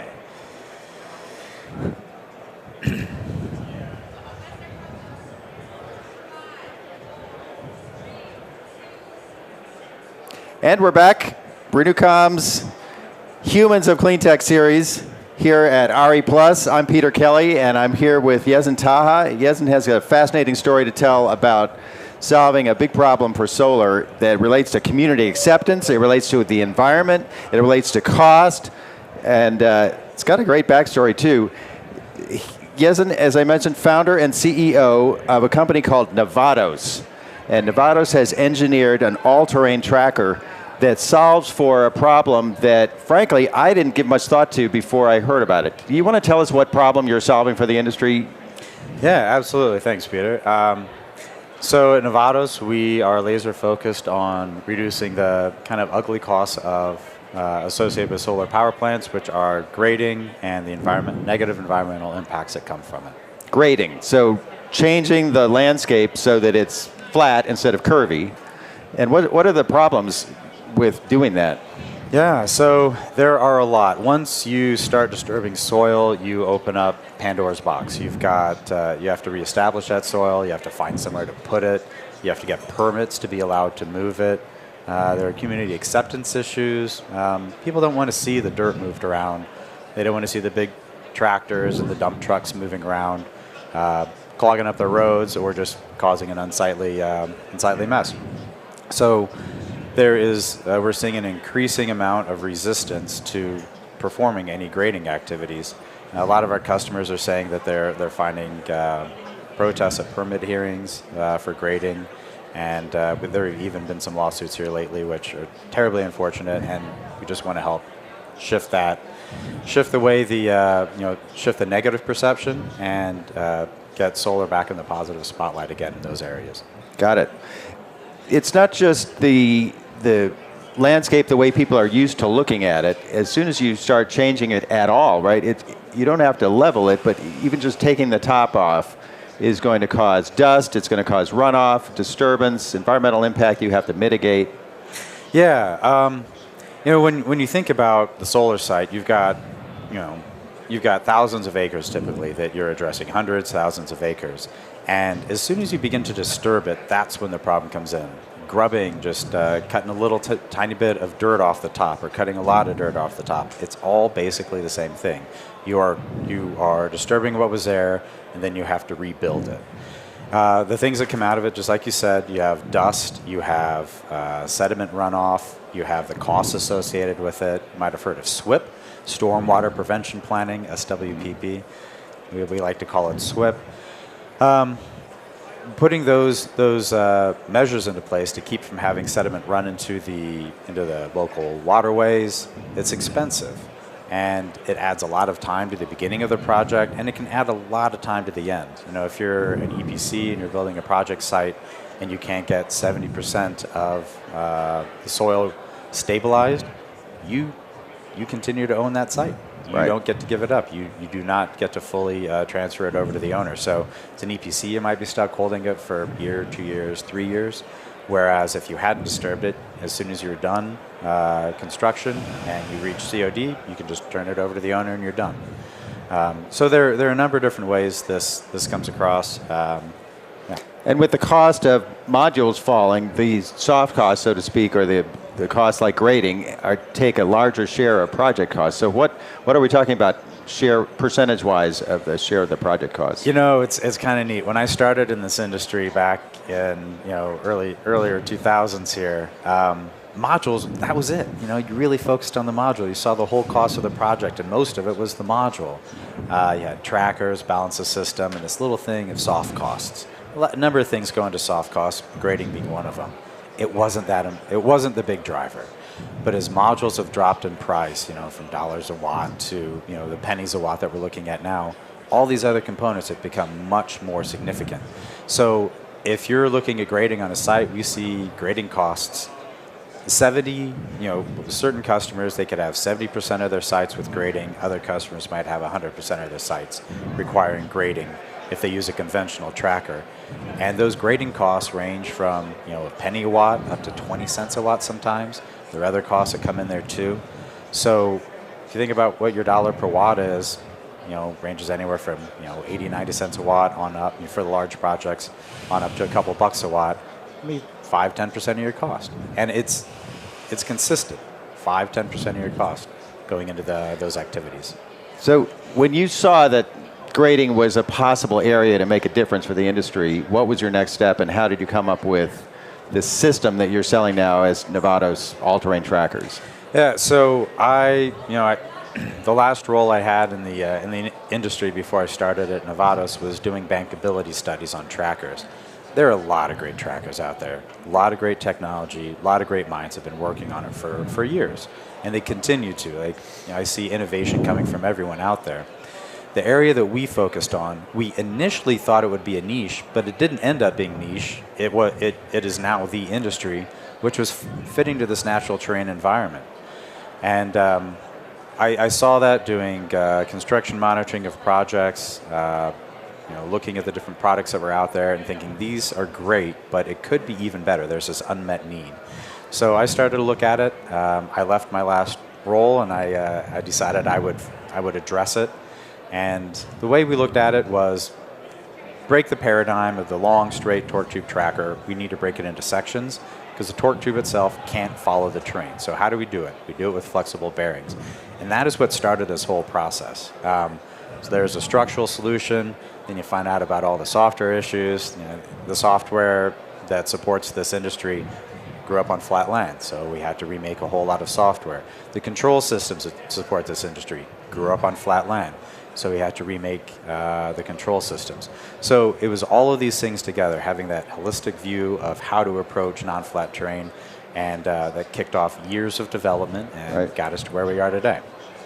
And you like to say, I think, the Earth is not flat, and actually there is no flat terrain, especially there's less and less of it left to solar developers because they have to deal with more complex sites now. But I think you've got a good example of how even things that appear flat are not flat. Yeah, it's wild. You go out and you look at a football field, and you've got at least a 1 foot rise in the middle to help manage water runoff. That looks flat, but for a conventional tracker, you have to account for it. That 1 foot rise in an American football field, it's the flattest looking thing on Earth, but it's not flat enough for a conventional tracker. You have to account for it with your foundations. And I've seen some of the pictures on your booth upstairs. It is undulating, I think is the word. It's curvy. Yes, yeah, it's the undulations. When people think about difficult terrain, they usually think some big steep slope. Yeah, that could be part of it. The most important part is the undulation. How well do you fit to the undulation? And that is where we really excel. There's undulation on flat land. There's undulation just that happens if your foundations aren't put in quite right. And then there's undulation on difficult terrain. And these are all unique things that happen on every project. And that's what we've developed the product for, the undulation, really. Yeah, we can hit some crazy steep slopes.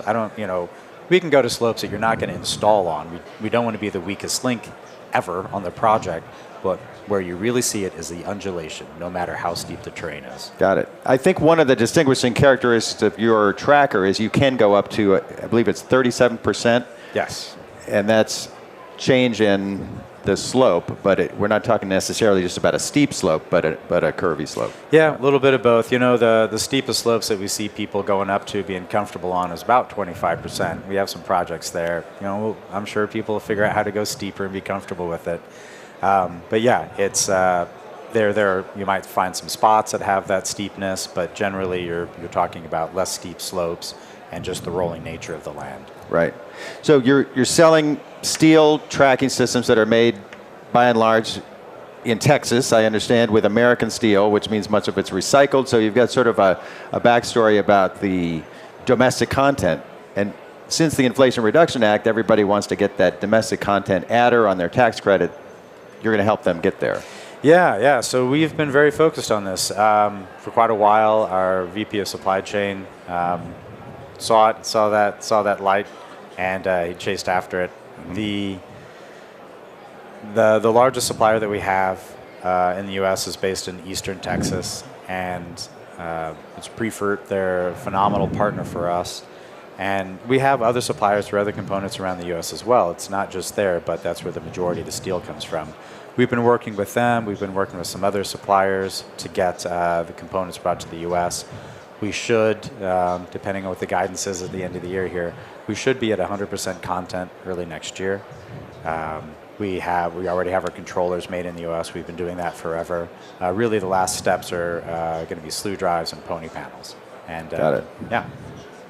And the control systems and software is all part of the package if you buy a Nevados all-terrain tracker. Is that right? It is. You know, there are so many things that go into building these power plants, and you know, there's the equipment, there's how do you operate it from day one, you know, the information that you need, the tilt schedules, row to row. There's getting the information together for your production estimate to get your financing in place long before you even start to build or sign contracts for equipment. And then all of the engineering that goes into it. This is not an easy thing to do. If you're coming from flatland and going to rolling terrain, you don't do the same thing. You need to shift some of your approach. We have created all those processes. We've developed them. You know, we led this industry. We even copyrighted all-terrain tracker because we were the first ones going into this. So we've been focused on this since 2014. We've figured out all those, you know, the devil's in the details.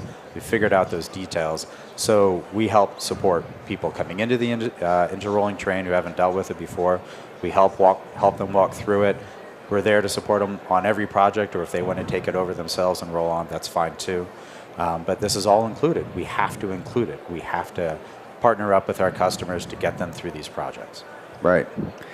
I want to come back to the community acceptance because there was a panel talk upstairs yesterday by Mike Casey of TigerCom and Robin Pressman, who's a pollster, and they have found that we are in a world of trouble with community acceptance of even small solar projects, let alone the 170 megawatt project that you just have been building in Virginia for major companies who shall not be named, but it's a big project and it requires a community to accept thousands of acres going under solar panels, and yet, you know, we're failing to make that deal with a lot of communities. Tell us a little bit more about how you see Nevados helping solve for that pain point. Yeah, absolutely. And by the way, the large customers who will not be named, just out of privacy, just to respect their privacy, very strong relationships with them. Yeah. Yeah, with community solar and basically just any communities who are nearby the solar power plant, they have concerns. They hear a lot of concerns from others, and they need to have those concerns ameliorated or addressed. And a major one is this. It's moving dirt. And we come in and we help stop the moving of the soil. We stop the terrain modification. You know, this landscape that they're familiar with, we help them maintain it so they can see it for years down the road. As even, you know, when the solar is removed, you know, decades later, they want to be able to see what they started with originally. The issues, they're real. We need to listen to them. We need to address it, and we need to take it seriously. We can't just dismiss it and push on. We actually need to listen to what they have to say. We're finding issues with, you know, actually, if you can go back to your question one more time, just to make sure. Well, one story you told me about this is that one particular farmer was going to get solar on his land, and then something happened. What happened? Yeah, so that farmer contracted with a developer to lease his land. And it's farmland. It has dirt. That dirt is valuable. You don't want to move it away or you kill the value of that land. So he was expecting the land to stay the same. He found out it was going to be graded, and that scared him to death. He didn't want to lose that high-quality soil on top of the land. So he got his friends together, and they went and they protested at the permit hearing.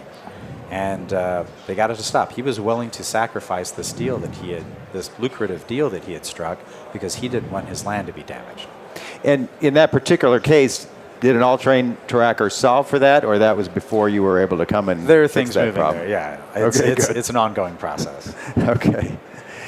Let's talk about some of the quantities involved, because when we say grading land and dump trucks, maybe people who have been around a big solar site know what that means, but we were translating that into 123 Olympic swimming pools worth of dirt. But that's actually thousands of dump trucks? I mean, Yes, it's a lot of trucks moving around. It's trucks moving around on site. If you have to take the dirt off, it's trucks moving around on the highways. If you have to bring dirt on because you don't have enough fill, it's again trucks moving around on the highways. So it is a big impact on the local community.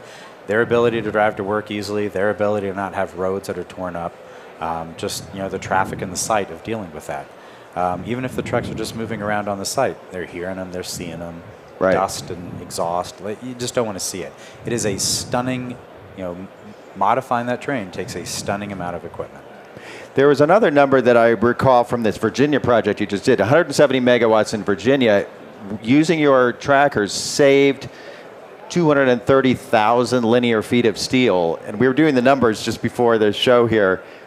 44 miles of steel was saved by using your system. Yeah, right around 44 miles. It's incredible. If you think of an I-beam roughly this big, I'm trying to give a visual of it, 44 miles long, it's sections, but that's the amount of steel that didn't have to get shipped to site, didn't have to be purchased by the customer, didn't have to be put into the ground. Right. It's a stunning volume of steel. And it's because we focus on fitting to the natural terrain. Fit to the natural terrain. It's there. We don't have to force it to accept solar. Solar should fit to it, and we should do it in a clean and reasonable manner. Right. I like some of the slogans you've come up with to try to explain this to people. Nevados, because the world is not flat, I think is one of them. There's another one about solar and the earth. What? How do you say it? Yeah. Solar shouldn't be forced to, the earth shouldn't be forced to accept solar. Solar should fit to the earth. Should fit to the earth, yeah. And in coming up with a title for this talk today, we came up with Stop Grading and Fall in Love with Nature's Curves. Yes. So I'd love to hear a little bit more about how you package this, because you're packaging everything together. The engineering of this system to match the undulation is part of the package. What else is packaged with these trackers? Yeah, thanks for asking that. So this is very important because it is a different approach. There are a number of things that need to be included that aren't included on flatland projects. So when you start looking at rolling terrain, you have to come up with row-by-row tilt schedules. There are different ways of addressing that with software. And then the engineering and then operation of the power plant afterwards. No matter how good your drawings are at the beginning, things are going to be different in the field when you're done. And getting that post-construction information together, if you can get that together, package it up, you can actually further optimize the power plant. We include everything. All those activities, that's all included with our projects. We're not charging you more. We're not going to upcharge for this software, that software. It's just part of it. I'm selling an all-terrain tracker. I need to sell everything that goes with it. If I'm nickel and diming the customer, I'm doing the wrong thing. So yes, our approach, we provide everything from the beginning. If after construction you decide you want to fly the site and get that actual as-built location, every foundation, great. Send us the point cloud. We'll rerun your tilt schedules. We'll give you new information. There is no charge for that. We want your project to be successful. Got it. For how long have tracking companies like yours enabled the panels to tilt up in case of a hailstorm? Because that's an option that you offer as well. Yeah, that's so tracking's gone through. There's a long history in solar trackers, and when I was at Black & Veatch years ago, we did a study on 45 degrees to 60 degrees. How much more energy can you generate? But from going from 45 to 60, it was about 7% more energy generation, especially on those projects we were looking at. But kind of generally, that's what we were looking at. And so 60, just over time, 60-degree tilt. That became the tilt angle that people would go to. It's good for shedding snow. It's good. It's very helpful in high wind scenarios, and that's the angle that was available for hail conditions. We're seeing a lot more hail now, especially in certain counties around the country, certain counties in Texas. You just get a lot of hail. So going to 60 degrees was, that's what you do when the hail comes along. Well, what if you can go further? What if you can go to 75? What if you can go to 90? That changes the loss, the module loss that is experienced in a hail event.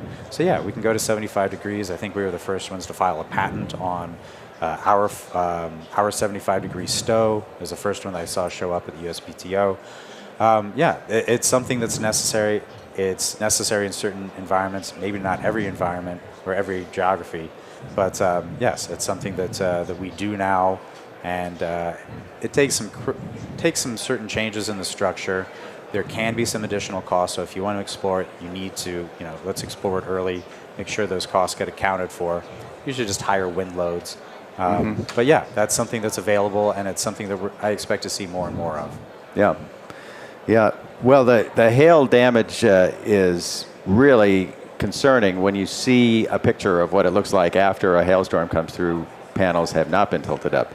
And I understand that it doesn't require a human operator to decide when there's hail in the forecast. You've got a link now to the National Weather Service, is that right? Yeah. So we don't take that ownership on ourselves, at least not right yet, but we respond to those inputs. So there are a lot of really good services out there that give you, strong indicators for when hail's coming. So we can take that input, it goes through the SCADA system. If you don't have a SCADA at the site, it can go through our system, just trigger it to take the entire site to hail stow. To hail stow, yeah, that's the phrase. Yeah. Great. Well, we've been talking with Gezin Taha. He is the CEO and founder of Nevados, and Nevados makes the all-terrain tracker. As he said, they were the first to market with the all-terrain tracker that's widely adopted now through the industry and is making a huge difference in possibly saving money, saving steel, saving dump truck loads of dirt, getting projects permitted, and it's a pleasure to meet you. There is a much longer interview with Gezin if you're interested in more of this story. Nico Johnson sat down for SunCast last month and got us some great stories. I'll just give you a hint. There's a treasure map to a motorcycle in India that was involved in one of your job changes, but I'll just leave it there. There's all kinds of great stories he told about walking the Camino to Santiago and so on. Yeah. It was a very, very fun interview with Nico. If you get a chance, hope you can listen to it. I enjoyed it. Nico enjoyed it. And heard from quite a few people that it was fun to listen to. So if you get a chance, please take a listen. Great. And well, thanks Peter, thank you very much for the time. Being a human of clean tech, appreciate it. Absolutely. I'm Peter Kelly of Renewcom, and that's a wrap for today. Thanks for listening in here at RE+, and we're going to turn it back to the SunCast folks.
The purpose, the mission, the objective behind EDPI North America is, of course, to put more and more megawatts of renewable energy into the ground. And that means we are replacing fossil fuels. That means we are generating more and more clean energy and supplying clean energy to millions of homes in the US and all over North America.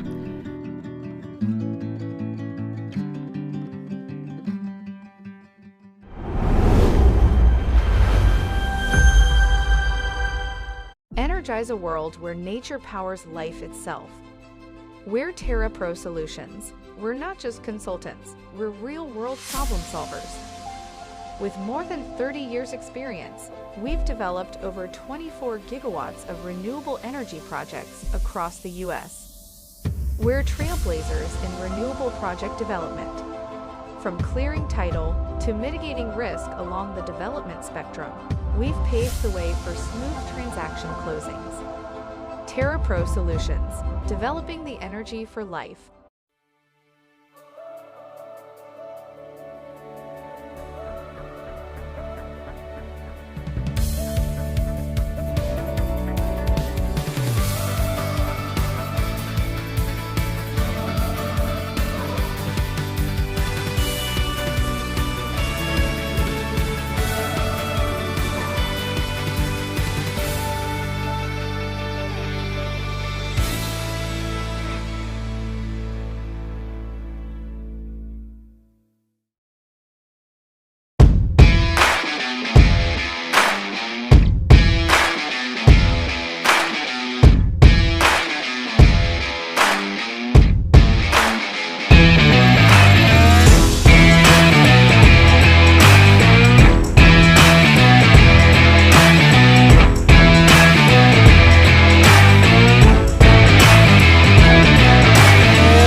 Around the world, climate change has touched us all in many ways.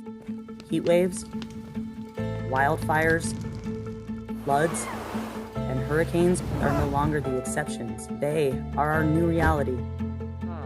We have the ability to change this reality, but the clock is ticking. Considering half of the carbon in our atmosphere was emitted in the last 30 years, the next decade is crucial for life in 2030, 2040, and 2050. We don't have time for incremental progress. We need bold, ambitious ideas now. At SEPA, our 1,100 members are reimagining our future by accelerating the growth of clean energy. That's why we created the 5x25 initiative, which will focus on 5 areas that will help align all energy stakeholders where we can make the greatest immediate impact together. It starts with resilience. Microgrids and vehicle-to-grid strategies offer incredible possibilities for providing resilient electricity. Transportation is another important area of focus. Bringing clean energy resources together with transportation infrastructure will be critical to realize the potential of carbon-free electric mobility. Storage will be key as we tap into the full potential of wind and solar energy. To make that a reality, we need advancements in battery technology and long-duration storage to deliver clean, reliable energy when, where, and how it's needed. Emerging technologies will need to be studied, identified, piloted, funded, and progressed to scale for the energy we use to truly be carbon-free. But none of this can happen without supportive federal and state regulation and legislation. Governments must work closely with stakeholders across the energy ecosystem, and business models and regulatory frameworks must evolve to embrace innovation. The 5x25 initiative is ambitious, but the urgency of our climate crisis demands nothing less. We invite you to join us in our race against time. We're ready to secure our clean energy future. Are you? Visit sepapower.org to learn more.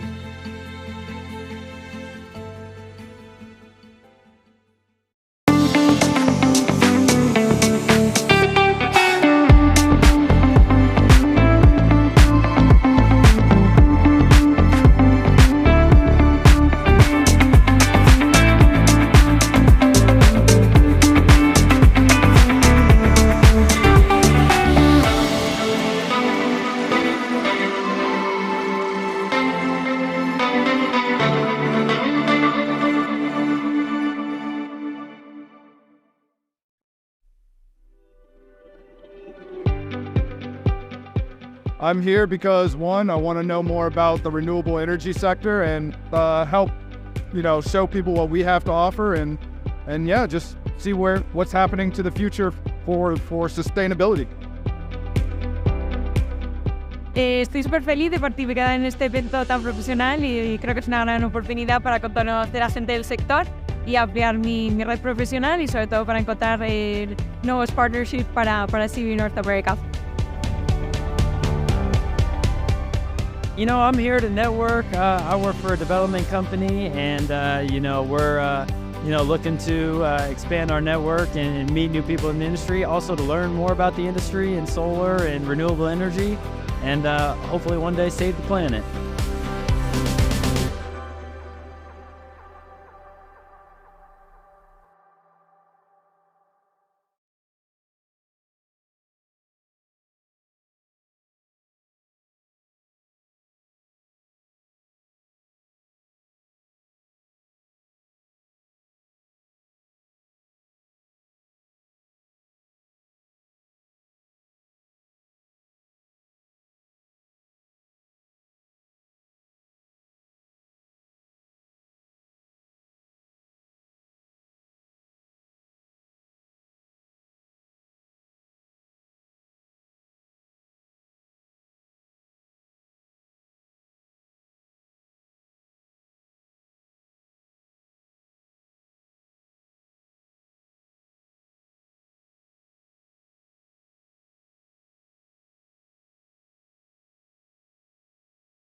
The purpose, the mission, the objective behind EDPI North America is, of course, to put more and more megawatts of renewable energy into the ground. And that means we are replacing fossil fuels. That means we are generating more and more clean energy and supplying clean energy to millions of homes in the US and all over North America.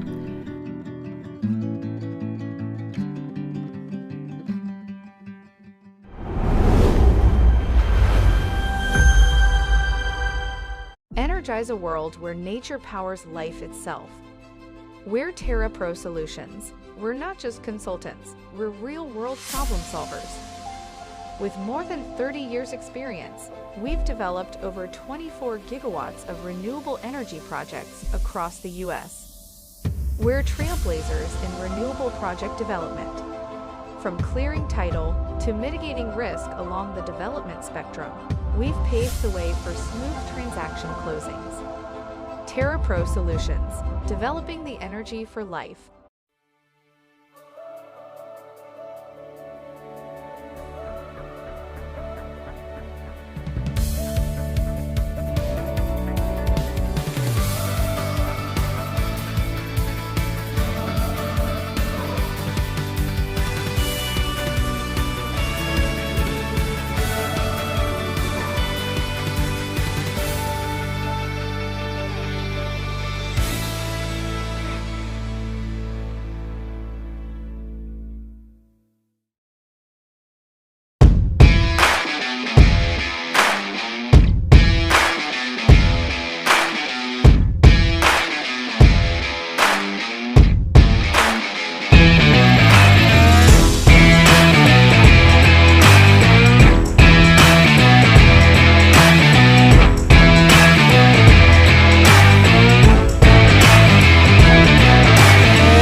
Around the world, climate change has touched us all in many ways.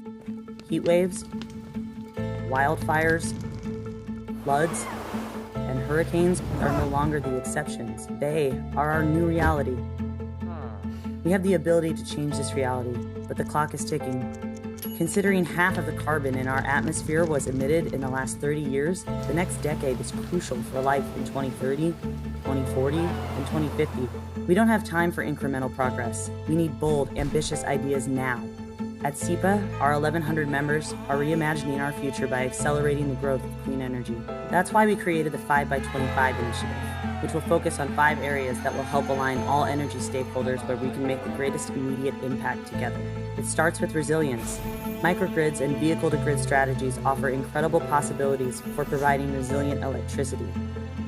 Transportation is another important area of focus. Bringing clean energy resources together with transportation infrastructure will be critical to realize the potential of carbon-free electric mobility. Storage will be key as we tap into the full potential of wind and solar energy. To make that a reality, we need advancements in battery technology and long-duration storage to deliver clean, reliable energy when, where, and how it's needed. Emerging technologies will need to be studied, identified, piloted, funded, and progressed to scale for the energy we use to truly be carbon-free. But none of this can happen without supportive federal and state regulation and legislation. Governments must work closely with stakeholders across the energy ecosystem, and business models and regulatory frameworks must evolve to embrace innovation. The 5x25 initiative is ambitious, but the urgency of our climate crisis demands nothing less. We invite you to join us in our race against time. We're ready to secure our clean energy future. Are you? Visit sepapower.org to learn more.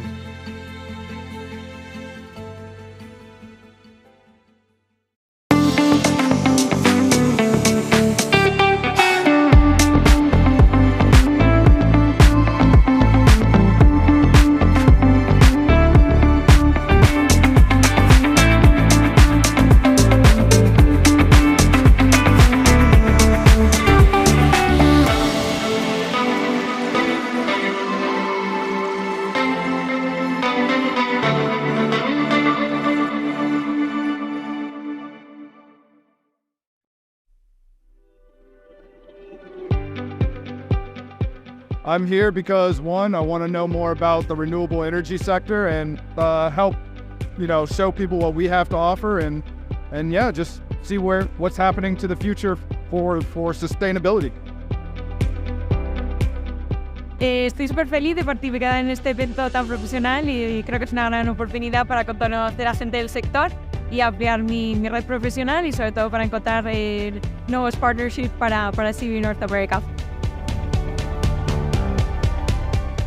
I'm here to network. I work for a development company, and we're looking to expand our network and meet new people in the industry. Also to learn more about the industry and solar and renewable energy, and hopefully one day save the planet.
The purpose, the mission, the objective behind EDPI North America is of course to put more and more megawatts of renewable energy into the ground. And that means we are replacing fossil fuels, that means we are generating more and more clean energy and supplying clean energy to millions of homes in the US and all over North America.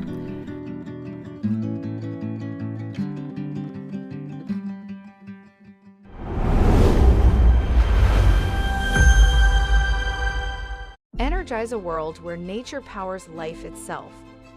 We're Terra Pro Solutions. We're not just consultants, we're real-world problem solvers. With more than 30 years' experience, we've developed over 24 gigawatts of renewable energy projects across the US. We're trailblazers in renewable project development. From clearing title to mitigating risk along the development spectrum, we've paved the way for smooth transaction closings. Terra Pro Solutions, developing the energy for life.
Around the world, climate change has touched us all in many ways. Heat waves, wildfires, floods, and hurricanes are no longer the exceptions. They are our new reality. We have the ability to change this reality, but the clock is ticking. Considering half of the carbon in our atmosphere was emitted in the last 30 years, the next decade is crucial for life in 2030, 2040, and 2050. We don't have time for incremental progress. We need bold, ambitious ideas now. At SEPA, our 1,100 members are reimagining our future by accelerating the growth of clean energy. That's why we created the 5x25 initiative, which will focus on 5 areas that will help align all energy stakeholders where we can make the greatest immediate impact together. It starts with resilience. Microgrids and vehicle-to-grid strategies offer incredible possibilities for providing resilient electricity. Transportation is another important area of focus. Bringing clean energy resources together with transportation infrastructure will be critical to realize the potential of carbon-free electric mobility. Storage will be key as we tap into the full potential of wind and solar energy. To make that a reality, we need advancements in battery technology and long-duration storage to deliver clean, reliable energy when, where, and how it's needed. Emerging technologies will need to be studied, identified, piloted, funded, and progressed to scale for the energy we use to truly be carbon-free. But none of this can happen without supportive federal and state regulation and legislation. Governments must work closely with stakeholders across the energy ecosystem, and business models and regulatory frameworks must evolve to embrace innovation. The 5x25 initiative is ambitious, but the urgency of our climate crisis demands nothing less. We invite you to join us in our race against time. We're ready to secure our clean energy future. Are you? Visit sepapower.org to learn more.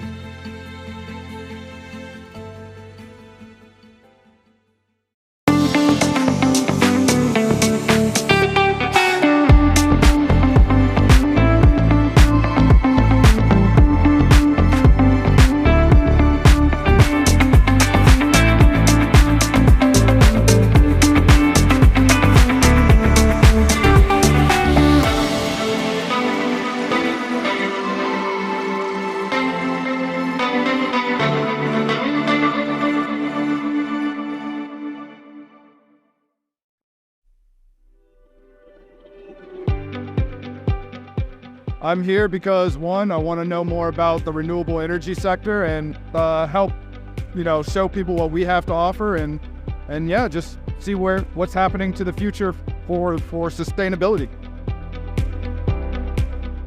Estoy súper feliz de participar en este evento tan profesional y creo que es una gran oportunidad para conocer a gente del sector y ampliar mi red profesional y sobre todo para encontrar nuevos partnerships para CB North America.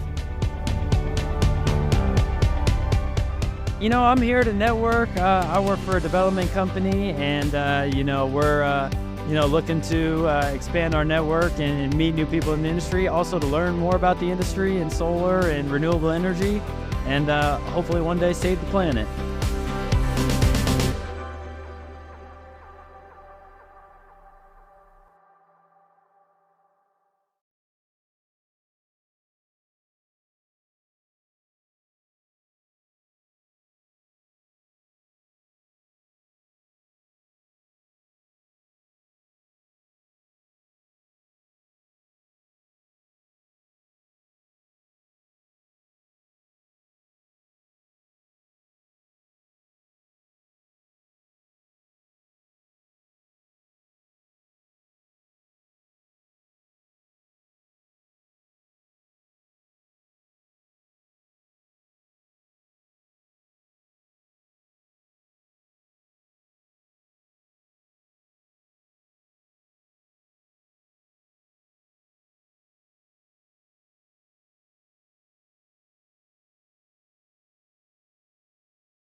The purpose, the mission, the objective behind EDPI North America is of course to put more and more megawatts of renewable energy into the ground. And that means we are replacing fossil fuels, that means we are generating more and more clean energy and supplying clean energy to millions of homes in the US and all over North America.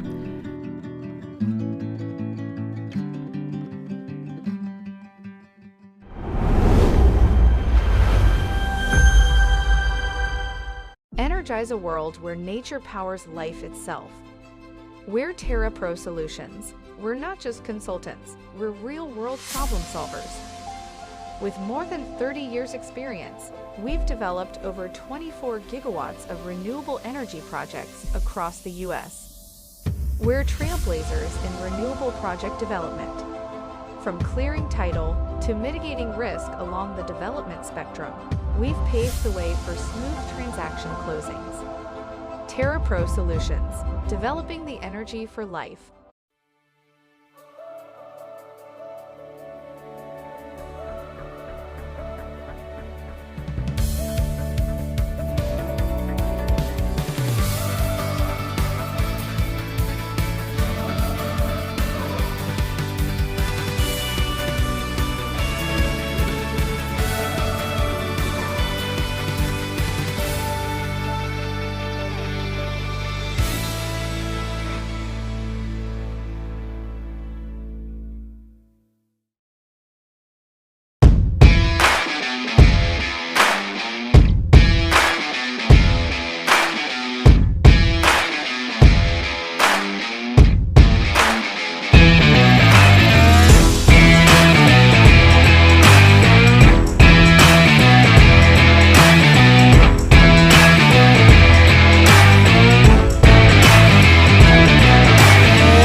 Around the world, climate change has touched us all in many ways.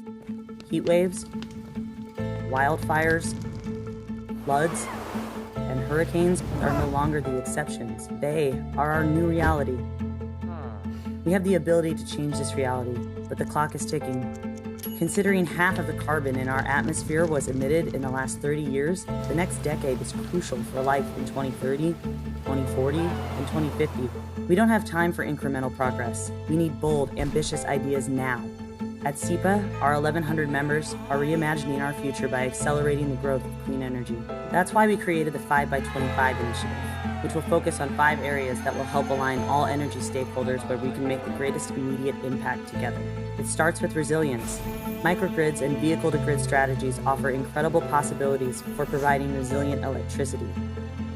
Transportation is another important area of focus. Bringing clean energy resources together with transportation infrastructure will be critical to realize the potential of carbon-free electric mobility. Storage will be key as we tap into the full potential of wind and solar energy. To make that a reality, we need advancements in battery technology and long-duration storage to deliver clean, reliable energy when, where, and how it's needed. Emerging technologies will need to be studied, identified, piloted, funded, and progressed to scale for the energy we use to truly be carbon-free. But none of this can happen without supportive federal and state regulation and legislation. Governments must work closely with stakeholders across the energy ecosystem, and business models and regulatory frameworks must evolve to embrace innovation. The 5x25 initiative is ambitious, but the urgency of our climate crisis demands nothing less. We invite you to join us in our race against time. We're ready to secure our clean energy future. Are you? Visit sepapower.org to learn more.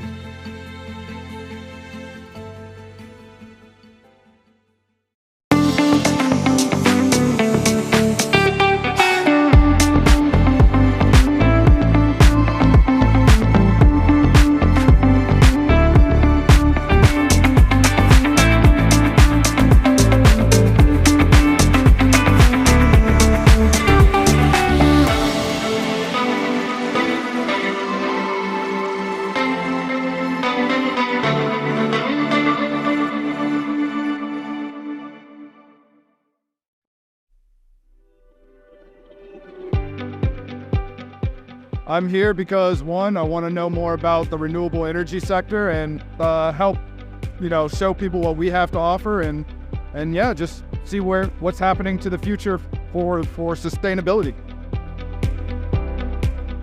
Estoy súper feliz de participar en este evento tan profesional y creo que es una gran oportunidad para conocer a gente del sector y ampliar mi red profesional y sobre todo para encontrar nuevos partnerships para CV North America.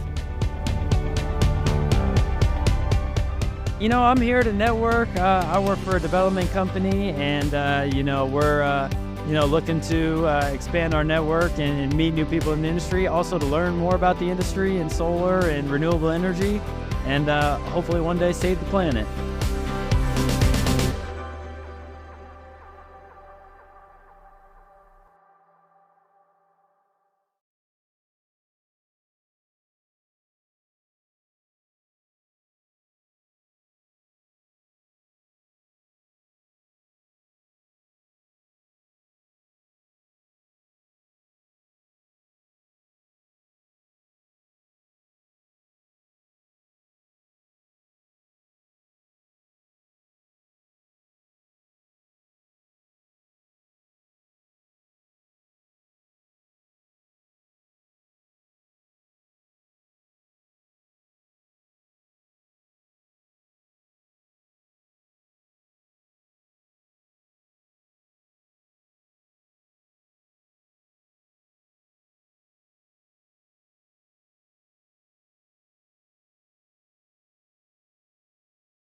The purpose, the mission, the objective behind EDPI North America is of course to put more and more megawatts of renewable energy into the ground. And that means we are replacing fossil fuels, that means we are generating more and more clean energy and supplying clean energy to millions of homes in the US and all over North America.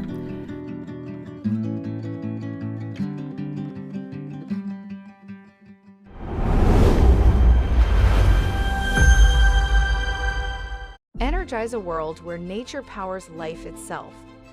We're Terra Pro Solutions. We're not just consultants, we're real-world problem solvers. With more than 30 years' experience, we've developed over 24 gigawatts of renewable energy projects across the US. We're trailblazers in renewable project development. From clearing title to mitigating risk along the development spectrum, we've paved the way for smooth transaction closings. Terra Pro Solutions, developing the energy for life.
Around the world, climate change has touched us all in many ways. Heat waves, wildfires, floods, and hurricanes are no longer the exceptions. They are our new reality. We have the ability to change this reality, but the clock is ticking.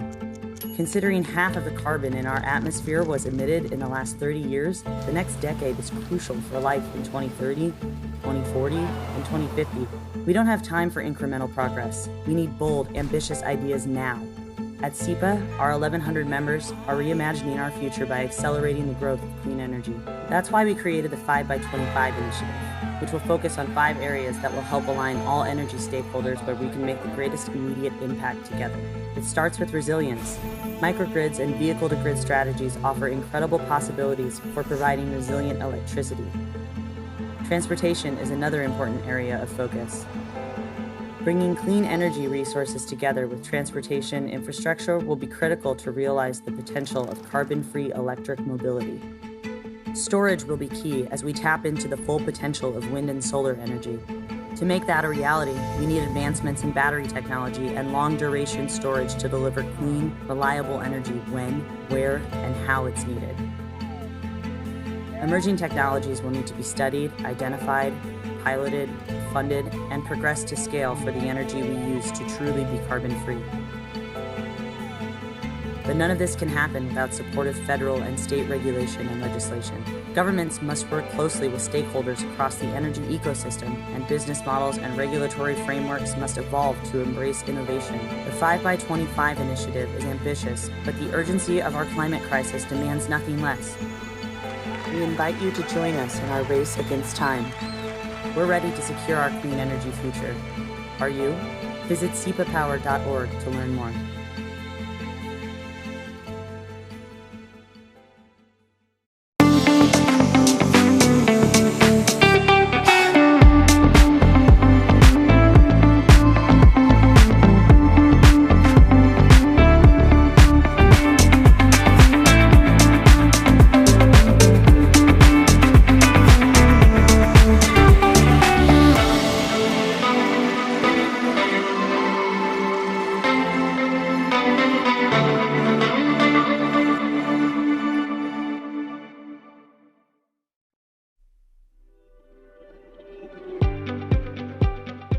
I'm here because, one, I want to know more about the renewable energy sector and help, show people what we have to offer and yeah, just see what's happening to the future for sustainability.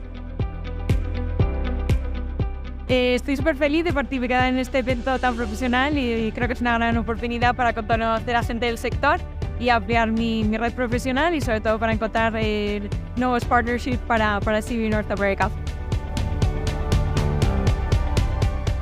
I'm here to network. I work for a development company, and we're looking to expand our network and meet new people in the industry. Also to learn more about the industry and solar and renewable energy, and hopefully one day save the planet.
The purpose, the mission, the objective behind EDPI North America is, of course, to put more and more megawatts of renewable energy into the ground. And that means we are replacing fossil fuels. That means we are generating more and more clean energy and supplying clean energy to millions of homes in the US and all over North America.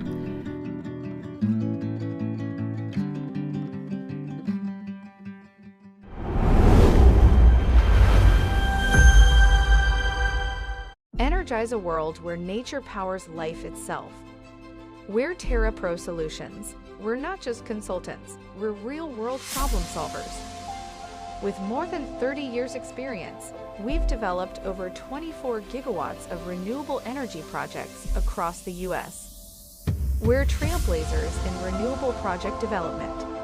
From clearing title to mitigating risk along the development spectrum, we've paved the way for smooth transaction closings. TerraPro Solutions, developing the energy for life.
Around the world, climate change has touched us all.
Welcome everybody back to the PowerUp Live podcast stage presented by KeyBank Capital Markets in partnership with Suncast Media. Just like the last 2 days, today we're doing our Industry Pulse segment. We're going to talk to some industry experts about trends in the space. So I guess we'll do a quick introduction and of everyone up here. We're going to start with Terrence on the far right here. Hey. Terrence, can you just give 2-second introduction for everybody? Terrence Parker. Hi, I work for Solus Inverters, and glad to be here on the Suncast. So, All right, I'm Pat Bennett, co-founder of Interflow. We're a platform for software and solar. Chris Collins, the founder of Ohm Analytics, and we collect a lot of data and publish research on the DG side of solar and storage. So I think we have a really good panel today to talk about trends. A lot of people here that are very plugged into the market. And again, the Industry Pulse is just like the other 2 days, it's brought to you by Solus, which is the world's third largest inverter manufacturer. So with that, I really wanted to start with Terrence. So Terrence, I got a few questions for you that I've been thinking about. All right. One of the things that I think you guys brought up to me, and we haven't discussed it yet on the Industry Pulse, but it's the new rapid shutdown requirement. And I was hoping you could just kind of inform everyone who's listening, who might not be familiar with it, what that is and what they need to think about or consider. How does it impact customers and installation? There could be a big impact. What this new UL certification may allow us to do is to eliminate the module level rapid shutdown devices within the array boundary. So when you look at UL 3741, it's a new PV fire hazard control certification, and that's kind of a new acronym that people need to start to learn, this PVFHC, Fire Hazard Control System. Now, your whole inverter and the racking and the wire management all get certified together as a single system, as a rapid shutdown solution, essentially. It gets interesting within the array boundary. The new certification allows you, still requires that you shut down those conductors going from the array down to, let's say, your inverter or to your interconnection point. But it really gets interesting within the array boundary. If you can certify your system and guard your DC wiring properly, you can eliminate that maybe 7 to 9 cents of bill of materials and save some big time in not having to install all that product. Oh, yeah, I haven't heard about that, so that's interesting. A lot of installers haven't. I mean, it's mainly the racking guys and the inverter guys that are kind of getting this certification together. That's we're the ones that are really, I think, introducing it to a lot of installers. Anytime you can cut costs out, I think you're going to get a lot of people interested. So another thing that really, one of the trends that we've been talking about, and I mean, I think it's been evident over the last few years. I remember when the show was in Vegas last, like before COVID, and the emergence of all these batteries that we start seeing everywhere. And it's really been a shift where before it was a lot of just panel manufacturers and things like that. And now, you can't throw a rock without hitting a battery company, it seems like. True. But as batteries continue to grow in popularity for homes and businesses, what do you think customers and installers need to take into consideration when they're choosing their battery solution? Yeah. Well, one of the things that I think is critical is to understand whether the battery company that you're looking at is a battery assembler or are they a battery cell manufacturer. And so this might give you confidence one way or the other. If you're working with a battery cell manufacturer, you may find that team knows a little bit more about maybe the battery that they're working with as opposed to a battery assembler that buys cells from somebody else who is putting together their batteries. So that's one thing I would look at. There's trustworthy groups in both great manufacturers and assemblers. And so first take a look at that, try to understand who you're working with. And then secondly, I would look to that battery manufacturer, that battery supplier, and ask them, do they have a 9540A certification? That means that they've tested it to extremes, to thermal runaways. So I'd look to that kind of as a check mark that you want to look for, 9540A. That's what the battery team gets themselves. We, as an inverter manufacturer, we get a 9540 certification between the two of us so that when a customer gets it, they know that those batteries and that inverter are compatible. So that's a key feature, is to see if you're choosing a battery, see if it's compatible with the inverter that you're looking at. Look for service. Always you want a responsive service, so give them a call. If they pick up the phone, did they return your phone call? That's critical. And I would say that would be the main things. Make sure that the battery is compatible with your inverter. Make sure they got good service, and kind of try to understand who you're working with. Yeah, we talked with your colleague Jeff, I think it was yesterday, about post-net metering and residential solar, and I think that's going to segue into what I want to talk to the other two gentlemen up here about. But I'm wondering, maybe to kick that off, what considerations outside of all the things you just mentioned that customers should be aware of for potential updates to net metering or potentially post net metering? I mean, you could say that net metering is over, in a way, for, let's say, California customers who have now shifted from a NEM2 to a NEM3 environment. What NEM1 and NEM2 did is they kind of encouraged you to sell, right? Because you were getting a one-to-one exchange with the utility company. But today, with a NEM3 solution, I think you're going to be doing more store, and then avoid the high cost of the high-tier pricing that you have in the afternoons, right? So it's instead of sell to the grid to optimize the payback on your system, you're going to kind of store, and wait to avoid the most expensive times of the day. So that's really, as an inverter manufacturer, that's kind of shifted our focus and our development work as we started adding more storage solutions to our residential, commercial, and utility scale products. I totally agree. I think that's real interesting. So I want to actually ask Chris, so Ohm Analytics, you guys have a ton of data, really well known in residential solar, and we knew this change to net metering was coming in California. Has it had the impact that you suspected now that we're that time has come, or is it worse than you thought? Is it better than you thought? Just high level in the residential segment? Yeah, absolutely. It's so what we're seeing now is there's a big backlog. So there's a huge pull forward, and that backlog is still being worked through, maybe even till January. But in terms of new sales, that's where you're seeing the impact. So in terms of proposals or originations, right now in California, those are down for PV 80%. On the flip side, the positive is that 80% of those sales now include a battery. So very positive for the storage market for 2024 in California. We think it'll actually double the U.S. storage market 2024 because of what's happening in California and other markets. Wow. Could I piggyback on that, though, of why it might be difficult to sell battery? Because we all know that, yes, now we need to add it, but when we're talking about battery arbitrage and trying to actually model savings for a customer, that becomes very difficult, especially because you need hourly interval data. And the way to get hourly interval data with high accuracy is green button data. But as a sales rep, if you're trying to have your customer log into utility, download green button data, send me that file, now I have to upload it to some tool to then model out hourly discharge and buyback. That becomes very hard. So now savings calculations are very inaccurate right now in the sales process. And I think until tools that sales reps are using catch up to that and make it easy for a customer to understand what does battery arbitrage actually even mean, that's going to be a roadblock to attach it. Yeah.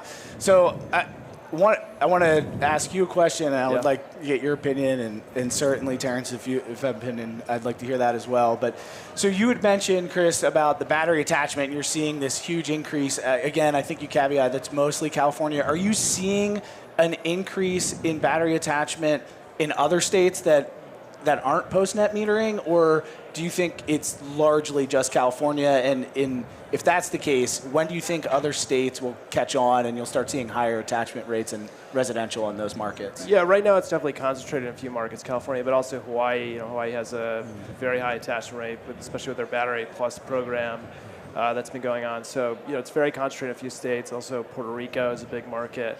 But we're starting to see it more in the Northeast. It's still kind of single digits in those states, but I think with more VPP programs and similar programs in those markets, we'll see higher attach rates. So I know, Pat, I didn't ask you to come prepared with this data, but being that Enerflow has around 20% of residential sales going through your platform, are you seeing higher battery attachment rates? I don't know if that's something you look at, but does that back up what Chris is saying, and where do you see that going? I think there's definitely been a trend upwards of more batteries. I mean, we're seeing that a lot, and even our installers are asking us to develop new tools and software to make battery attaching easier. One thing that's really difficult as a rep is even just sizing a battery. They don't even know what size a battery you need based on the system size. So a lot more education is coming. Softwares are starting to catch up. So I'd say a general trend is definitely we're seeing more batteries. I don't have specific data around like different markets and how that's shifting, but there's definitely a sense of we got to start taking batteries seriously. So, Terrence, something that we talked about with some of your colleagues is just, and I've seen this as well, is a trend I'm starting to see in residential solar of moving toward string inverters. Are you guys seeing that, and how does that play at all with batteries? Is that better or worse? Well, I think string inverters have a bit longer track record, and so it's kind of interesting to see how string inverters are being reconfigured with new MLPE that's available that offers greater values to the customer that they've gotten used to over the past few, decade with some of these the most popular residential platforms. But we're also seeing how redundancy in a utility field of 50 meg, 20 meg of a PV string inverter solution kind of can add some value in OpEx, of course, but also in overall performance. So the old PV string inverter is kind of getting new life with the capabilities to kind of grow it a little bigger. We're offering a 350 now. That used to come in, refrigerator sizes in the past. And we're offering products that can be matched up with some really cool new MLPE that can provide all the optimizations and monitoring solutions that a lot of customers are buying these days. So back to just overall market, Chris, as I'm thinking through just what we've seen in residential, it feels like last year we had this great tailwind from the IRA. There's a lot of hype, but right now it feels like the residential market in particular, that's kind of what we're focused on right now, is going, it's down, which I didn't anticipate. Maybe you did because you saw it coming with your data. I'm just curious, how much of that is California versus the whole country, and what is your data showing? Are there any markets that we should be looking at that are still hot, that are growing? And when do you think the trend's going to reverse, where we're going to start to see more deployment of resi solar? Yeah, so it's not just California. We look at it a few different buckets, but excluding California, at least through August, we have good data through August, it's still down 20%. And that's heavily based on Texas and Florida. So we're seeing Texas and Florida down kind of like 30, 40%, pretty big numbers there. But also in markets even like Arizona, it's slowing. In terms of bright spots, I think the Northeast has done a lot better, higher energy costs, but more established TPO markets. They had big utility rate increases. Like I'm in Vermont, and right across the border in New Hampshire, rates almost doubled last year. So a huge increase there. And then Nevada's another bright spot too, where they also had a utility rate increase, and so they're still up kind of single digits. So you mentioned something interesting there that I'm going to push on a bit. So do you think the Northeast was better poised to handle the higher interest rates environment that we're in because it traditionally is more of a TPO market there? Yeah, partially, but also just there's still savings there, right? Yeah. So like there was a thinner margin in Florida and Texas, and it just got squeezed when dealer fees and interest rates went up. So yeah, they're much better set up there. Yeah. Pat, what are you seeing on Enerflow? I know that you guys recently brought on a few TPO products, and was that something that you saw coming and you wanted to add? Is that because customers are asking, and what's the adoption like? Yeah, I think definitely installers asking for it, and then us just trying to be diverse in how people want to buy. I mean, there's definitely still people buying loans today, also cash. We've seen cash increase a lot on the platform over the last year as well. But yeah, absolutely TPO, finding ways to get customers qualified at lower credit tiers.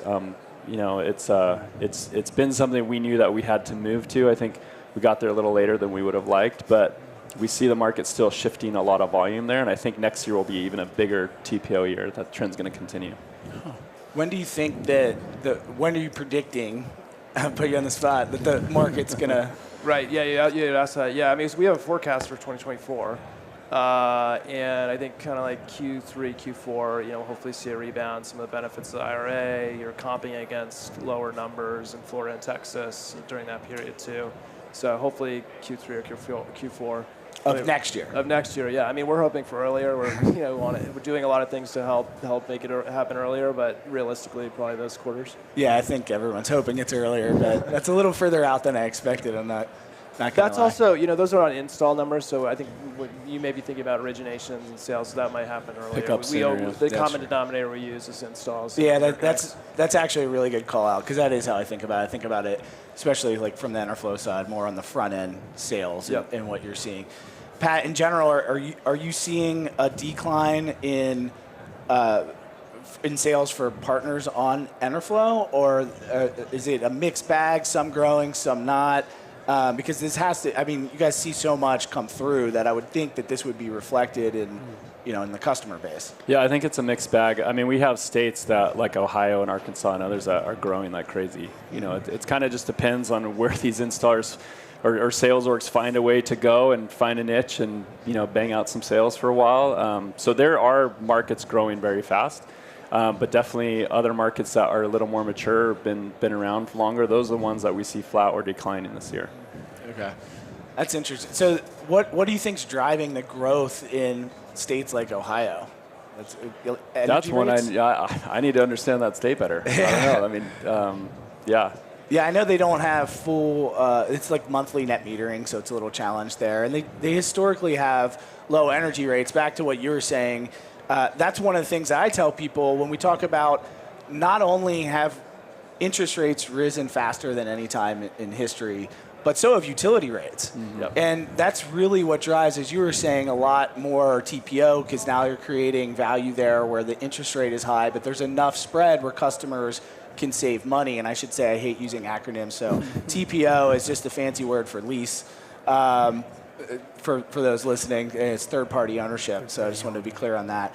But yeah, I'm seeing the same thing. I think that's what's creating a lot of opportunity, and certainly to your point, I don't think loans are ever going to go anywhere. Yeah. It's just a balancing act of what provides the most value to the customer, right? And of course, interest rates will have an effect on leases as well. But moving forward if this inflection point happens with installs in Q3, Q4, so let's say early next year, you'll probably start to see that incline in sales. Is there any market you think in particular people should be looking at? Is it the Florida and Texas that are down so much that are going to rebound, or is it more like Pat saying, just in your opinion, is it the Ohio and the markets that traditionally people don't think of solar when they think of Ohio? Yeah, even Ohio and Arkansas, like they're even if they're moving quickly, they're still just kind of dropping the bucket. I mean, honestly, there's probably more installs in a zip code in San Diego, than in some of those states. So the way we look at it when we're thinking of a national forecast, you got to look at the big states. So the states in the Northeast collectively, Puerto Rico. I think those will be the drivers next year. But if you're an individual installer, you can still do really well in those small markets. But from our standpoint, they don't move the needle for the national market. Yeah. So I know we want to bring a couple of these back together because I know, Pat, that you guys have a battery sizing tool on Enerflow, and you talked about, that's one of the challenges, and I agree that with the sales rep, this is a new thing out there. How do I calculate it? How do I accurately present it to the customer? Yep. So I would assume, Chris, that some of that uptick will also be in California when people are logging in to Enerflow and they just can now size the battery and they get more comfortable with that process. Do you expect California to pick back up? Yeah, absolutely. I talk to installers in California all the time, and like Pat had said, it's a lot of training and a learning curve to sell batteries, and that's like the number one thing they're focused on. Is very easy for a sales rep to sell under an M2.0, much different strategy under an M3.0. So that'll take a little bit of time, and they're working on that now. Yeah. And let's not forget, like 4 or 5 years ago, everyone was selling TPO, and then loans came along, and everyone had to learn how to sell loans, right? So it's like these shifts happen. Sales slow down for a little bit, but these guys are good. I think we're also seeing more of a consultative sale start happening, where you can sit down with a customer and show loan versus TPO together, side by side, which is something that really hasn't existed before. So if we can kind of move to that mantra of just trying to educate customers and giving them the best solution for them, then I think we can start seeing a pickup in sales as well. So we talked a lot about batteries. Are you seeing, what else, Pat, are your customers asking for on Enerflow? Like if there's one thing, is it a new tool? Is it, because you guys have so many different integrations, I would assume that you have a lot of insight into kind of what's next. Like what's everybody after? And I know batteries are the obvious one, but outside of that, is there anything else that you're seeing as a trend? Yeah, I mean, when I'm talking to customers, they want anything that's going to improve their speed and efficiency of getting glass on the roof, right? So these sales, they ebb and flow, but the thing that installers have to do right every time is go through the permitting, inspection, CAD, engineering. That doesn't change with any of these market dynamics we're talking about. They still have to follow a process to get glass on the roof. And so I think right now, too, as margins are squeezed, they're looking for ways to save money. They're looking for maybe some consolidation on software, maybe some new processes that can speed things up. So I think that's the main demand I'm seeing is hey, we want to find a way to get more efficient. And whatever that means, right, I think they're open to. Yeah, I think that goes back to what Terrence was saying earlier when you can cut costs out, whether it's with a string inverter or just a more packaged solution. Right. Yeah, I mean, people are just looking for ways to cut costs, to get the cost of solar down. And That's right. That's, yeah, as the industry matures, you would expect to see that more and more. So, so outside of that, Chris, is there anything else in the data that you see that's interesting that maybe surprised you, whether it's, the market coming down faster or potentially coming up faster than you might have expected, just on a high level? I know that you spend a lot of time and energy sifting through the residential market data. I'm just curious if there's any insight you have.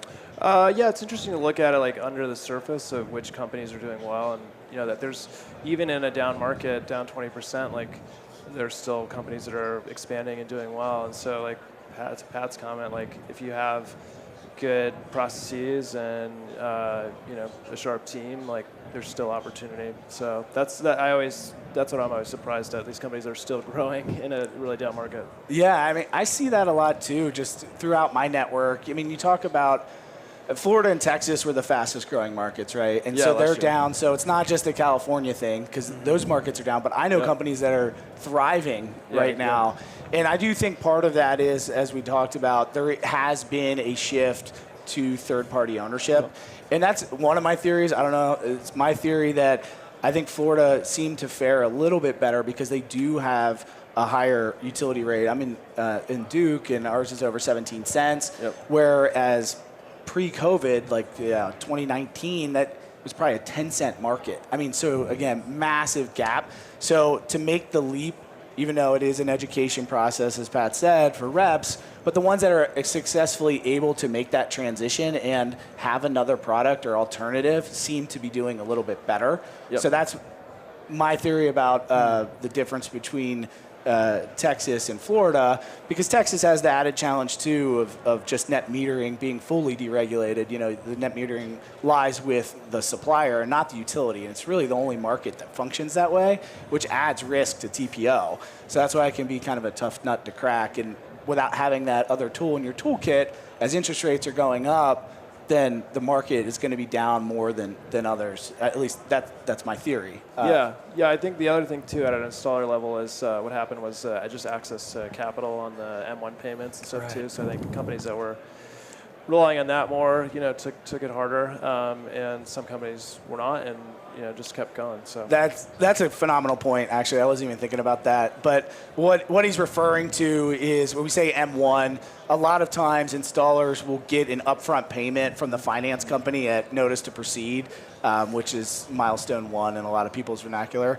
And last year, just with the market and how things are going, a lot of financiers pulled back on being able to provide that upfront payment. So the people that were relying on that, because this is a very cost-intensive industry for small installers, right? There's a lot of equipment that they have to buy. Indeed.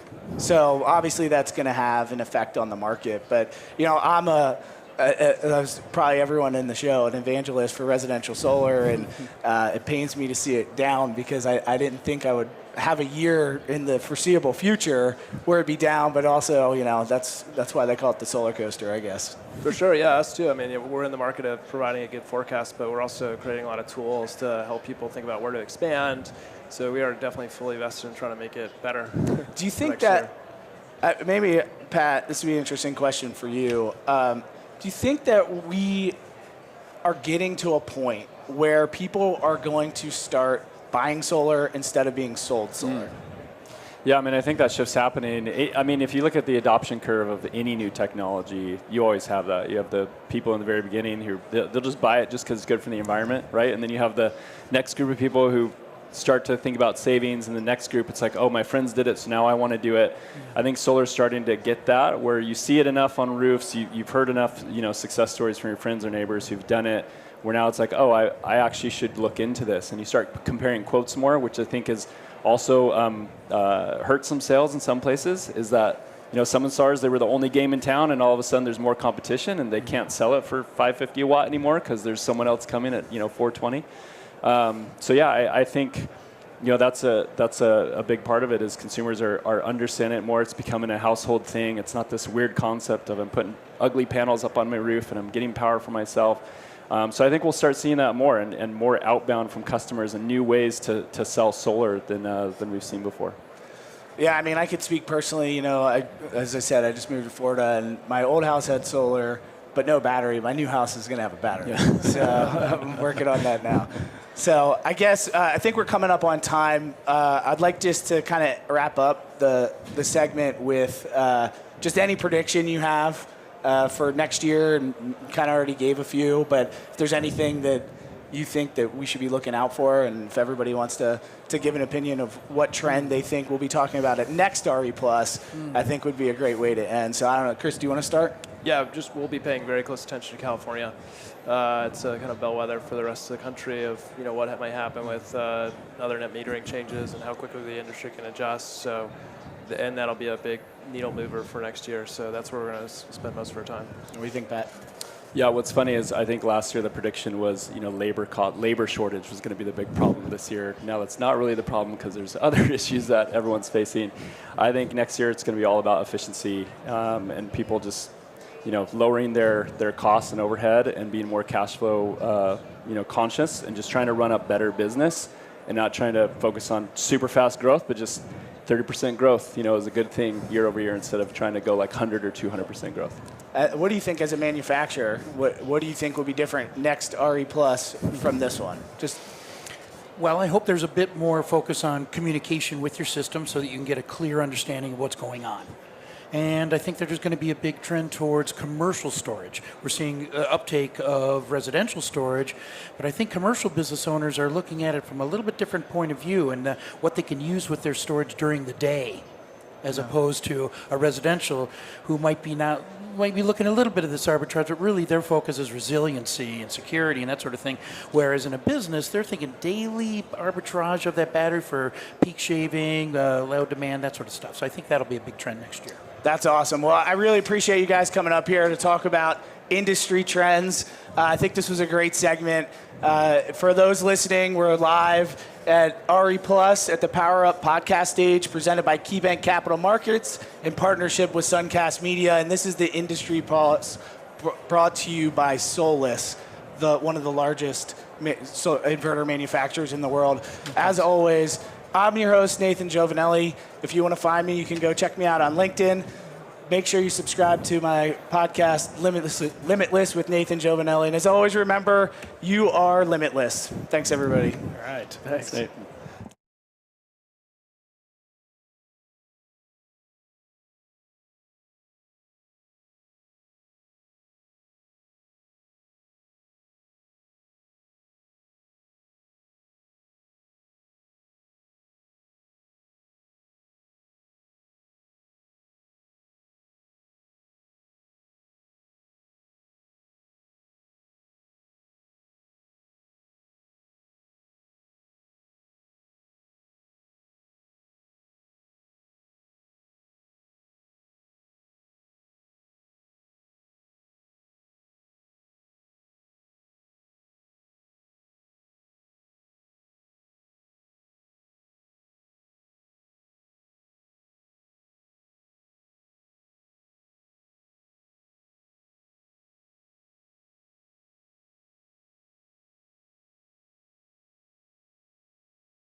The purpose, the mission, the objective behind EDPI North America is, of course, to put more and more megawatts of renewable energy into the ground. And that means we are replacing fossil fuels. That means we are generating more and more clean energy and supplying clean energy to millions of homes in the US and all over North America.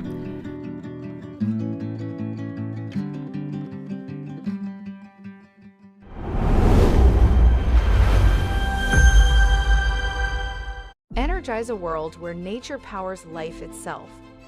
We're Terra Pro Solutions. We're not just consultants, we're real-world problem solvers. With more than 30 years' experience, we've developed over 24 gigawatts of renewable energy projects across the US. We're trailblazers in renewable project development. From clearing title to mitigating risk along the development spectrum, we've paved the way for smooth transaction closings. Terra Pro Solutions, developing the energy for life.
Around the world, climate change has touched us all in many ways. Heat waves, wildfires, floods, and hurricanes are no longer the exceptions. They are our new reality. We have the ability to change this reality, but the clock is ticking. Considering half of the carbon in our atmosphere was emitted in the last 30 years, the next decade is crucial for life in 2030, 2040, and 2050. We don't have time for incremental progress. We need bold, ambitious ideas now. At SEPA, our 1,100 members are reimagining our future by accelerating the growth of clean energy. That's why we created the 5x25 initiative, which will focus on 5 areas that will help align all energy stakeholders where we can make the greatest immediate impact together. It starts with resilience. Microgrids and vehicle-to-grid strategies offer incredible possibilities for providing resilient electricity. Transportation is another important area of focus. Bringing clean energy resources together with transportation infrastructure will be critical to realize the potential of carbon-free electric mobility. Storage will be key as we tap into the full potential of wind and solar energy. To make that a reality, we need advancements in battery technology and long-duration storage to deliver clean, reliable energy when, where, and how it's needed. Emerging technologies will need to be studied, identified, piloted, funded, and progressed to scale for the energy we use to truly be carbon-free. But none of this can happen without supportive federal and state regulation and legislation. Governments must work closely with stakeholders across the energy ecosystem, and business models and regulatory frameworks must evolve to embrace innovation. The 5x25 initiative is ambitious, but the urgency of our climate crisis demands nothing less. We invite you to join us in our race against time. We're ready to secure our clean energy future. Are you? Visit sepapower.org to learn more.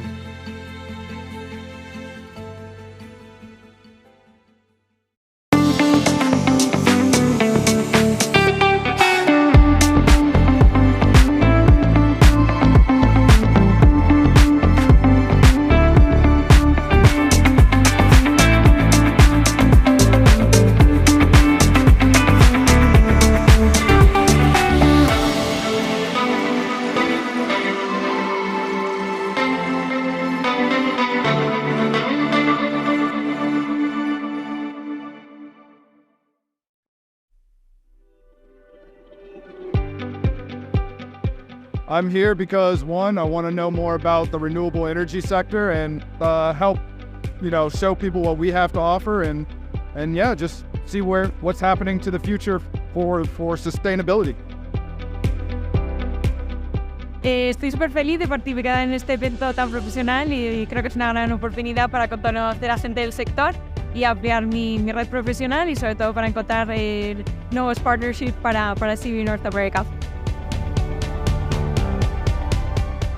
I'm here to network. I work for a development company, and we're looking to expand our network and meet new people in the industry. Also to learn more about the industry and solar and renewable energy, and hopefully one day save the planet.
The purpose, the mission, the objective behind EDPI North America is of course to put more and more megawatts of renewable energy into the ground. And that means we are replacing fossil fuels, that means we are generating more and more clean energy and supplying clean energy to millions of homes in the US and all over North America.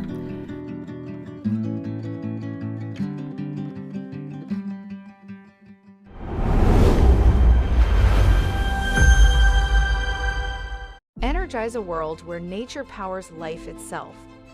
We're Terra Pro Solutions. We're not just consultants, we're real-world problem solvers. With more than 30 years' experience, we've developed over 24 gigawatts of renewable energy projects across the US. We're trailblazers in renewable project development. From clearing title to mitigating risk along the development spectrum, we've paved the way for smooth transaction closings. Terra Pro Solutions, developing the energy for life.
Around the world, climate change has touched us all in many ways. Heat waves, wildfires, floods, and hurricanes are no longer the exceptions. They are our new reality. We have the ability to change this reality, but the clock is ticking. Considering half of the carbon in our atmosphere was emitted in the last 30 years, the next decade is crucial for life in 2030, 2040, and 2050. We don't have time for incremental progress. We need bold, ambitious ideas now. At SEPA, our 1,100 members are reimagining our future by accelerating the growth of clean energy. That's why we created the 5x25 initiative, which will focus on 5 areas that will help align all energy stakeholders where we can make the greatest immediate impact together.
We are live for the last time at RE Plus 2023 at the PowerUp Live podcast stage, presented by KeyBank Capital Markets. Thank you so much, KeyBank, for supporting and helping make this possible. As well, we want to thank our supporting sponsors, Fluence and SMA, our morning show and roundup sponsors. We have so many folks that have helped support Modern Energy, Meyer, Install, Omnidian, Res, SMA, SoulReach, and our contributing sponsors who help bring amazing content to the PowerUp Live stage, from Beta, Burns McDonnell, EDP, to Lux Power, Nextracker, Origis, Pinegate, Solus, TerraPro, TorqueSeal, and Utility API. We've been live podcasting from this stage for the last 2.5 days, and the content has all been live streamed to suncast.live. So if you've missed anything, and if you're watching us right now on the Jumbotron out in the foyer, thank you for going and checking out suncast.live, where you can see all of the content that we recorded throughout the week live on the podcast stage. I want to also say thanks to our daily roundup sponsor once again, which is Modern Energy. Modern Energy invests development equity in early stage developers and provides operational services to accelerate growth. It's the last day, boys. Welcome to the roundup. Great to be here. Here we are again. We got Jason. I got right off the bat. I got to give a great shout out to Nico. He's been busting his butt. You can hear it in his voice. He's been doing this the entire time, and I have tremendous respect for that. Good to have you back, Jason Vierkart. I think it's been since 2019 since you were at the podcast stage, right? Seriously? Did you join last year for the final one? Maybe. I know. I slip in there every once in a while. You know, we're here. Yeah, and of course we've got Nate Giovanelli, who just did the last of our industry pulse. How did the Nate show, the industry pulse, go this week? I thought it was great. It's always interesting to get perspectives of different people, and especially if they're focused in other areas of the industry, because it's such a big industry, right? And my primary focus is in residential, so to hear the people talk about what they're seeing in utility scale and C&I, it's really good to get that flavor. That's what I really enjoyed about it.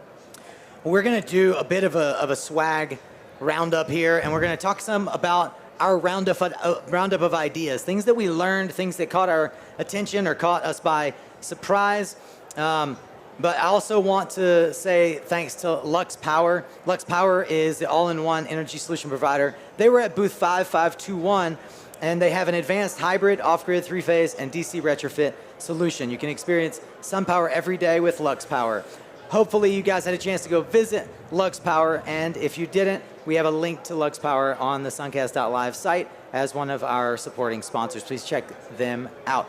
Speaking of checking out, did you guys find any swag that was like your particular favorite? We did this swag roundup, so I want to kind of go around. I'm curious to hear what you guys liked.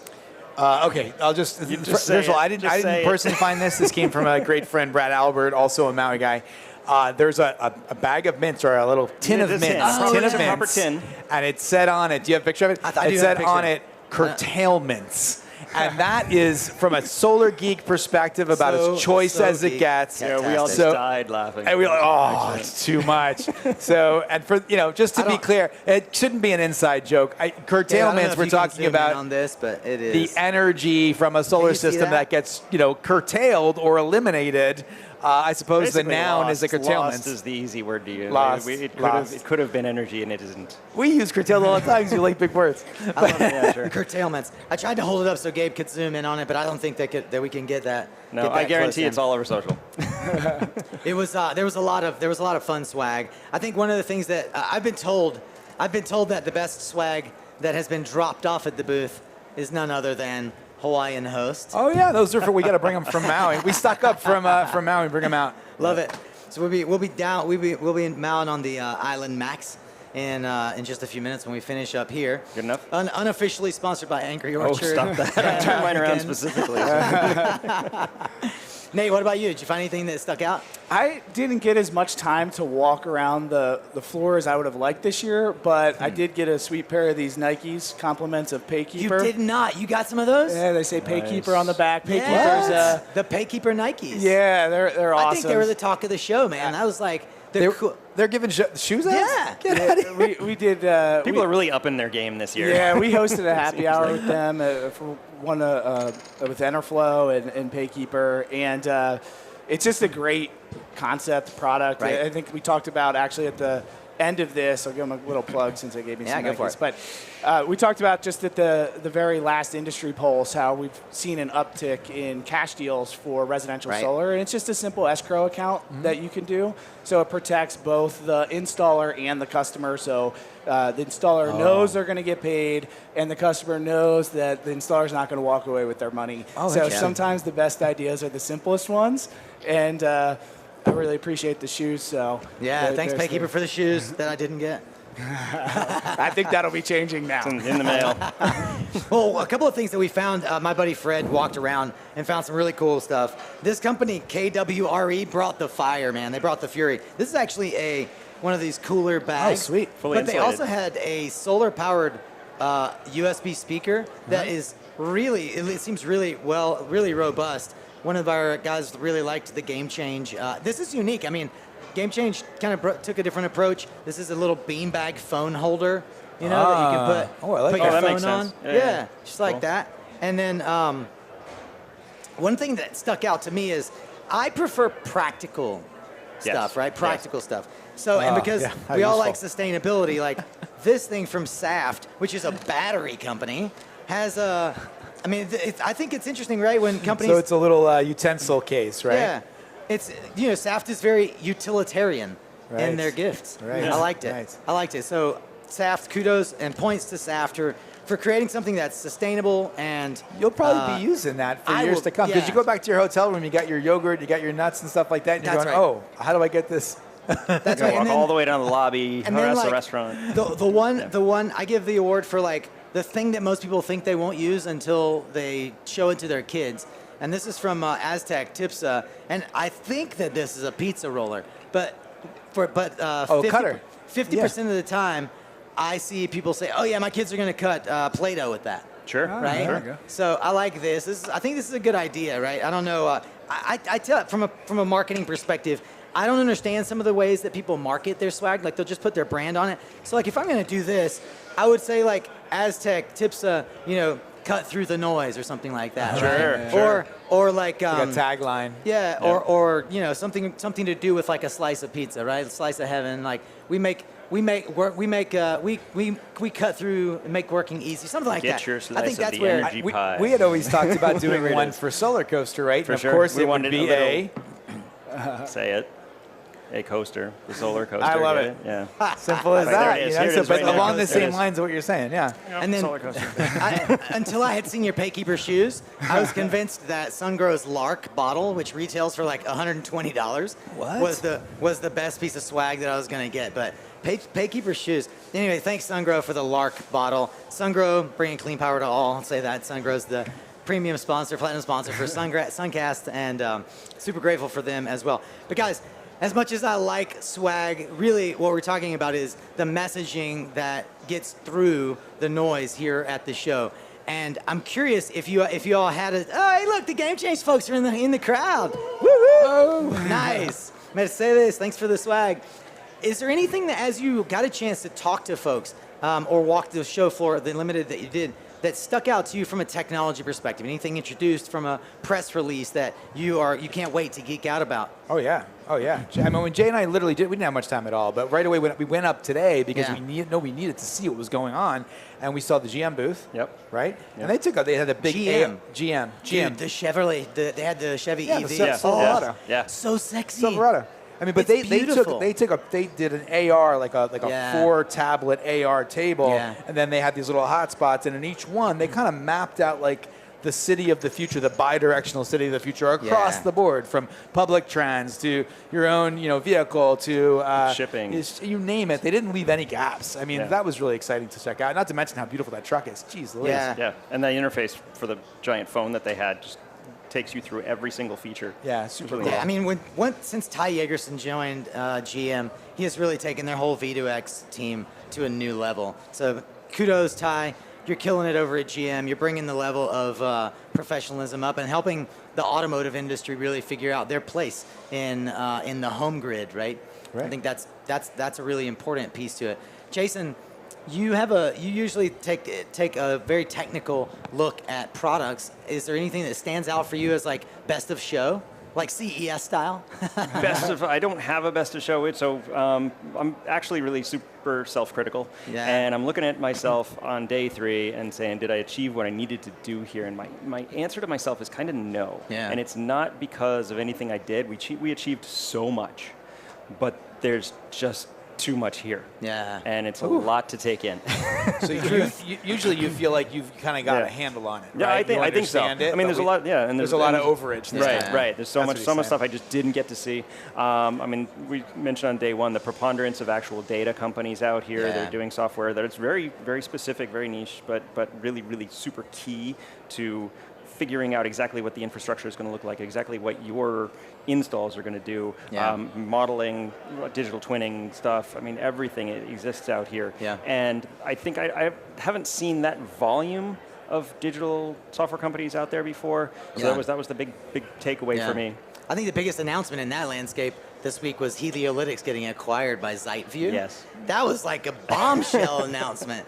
You know, I mean, Heliolytics was acquired by NovaSource, and then now they spun it out and sold it off to ZiteView. And ZiteView, Mark Culpepper said, "Yeah, we're the Borg, right? Yeah, you will be. Well, that is kind of how software works. I mean, if you've been in software IT, I was in IT for 30 years, and people just buy everything. So, and what it says for me is that we are reaching an accelerated M&A curve where our industry is starting to mature to the point where you can't have so many disparate players. Yes.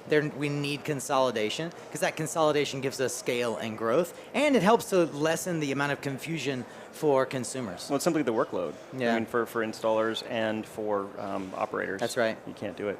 Yep. Anything that you heard in your interviews that stands out, like one-liners or ideas that for you are like you're going to be mulling on or taking back and integrating in as content? I mean, so much. There's so much. Every interview, Nico? I mean, there's, like we could talk about some of the things that are happening in the residential microgrid space.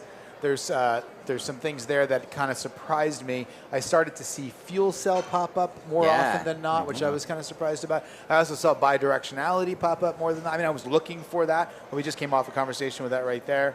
I saw a couple of diagrams that kind of mapped it all out in a holistic way where it was like this was no longer completely outside of the spectrum of what we're talking about. Now it's like, here it is. Yeah. Here's your solar, here's your inversion, here's your like gateway in a sense of what pulls it all together. And now they're working on bidirectionality. They got Jenny integration, they got everything. So that's what we were trying to find out. Yeah. We saw a greater understanding of how that works. And the technology is coming like to kind of the key to fit it all together. Yeah. And on the VDH front, bidirectionality, it's always been kind of coming soon.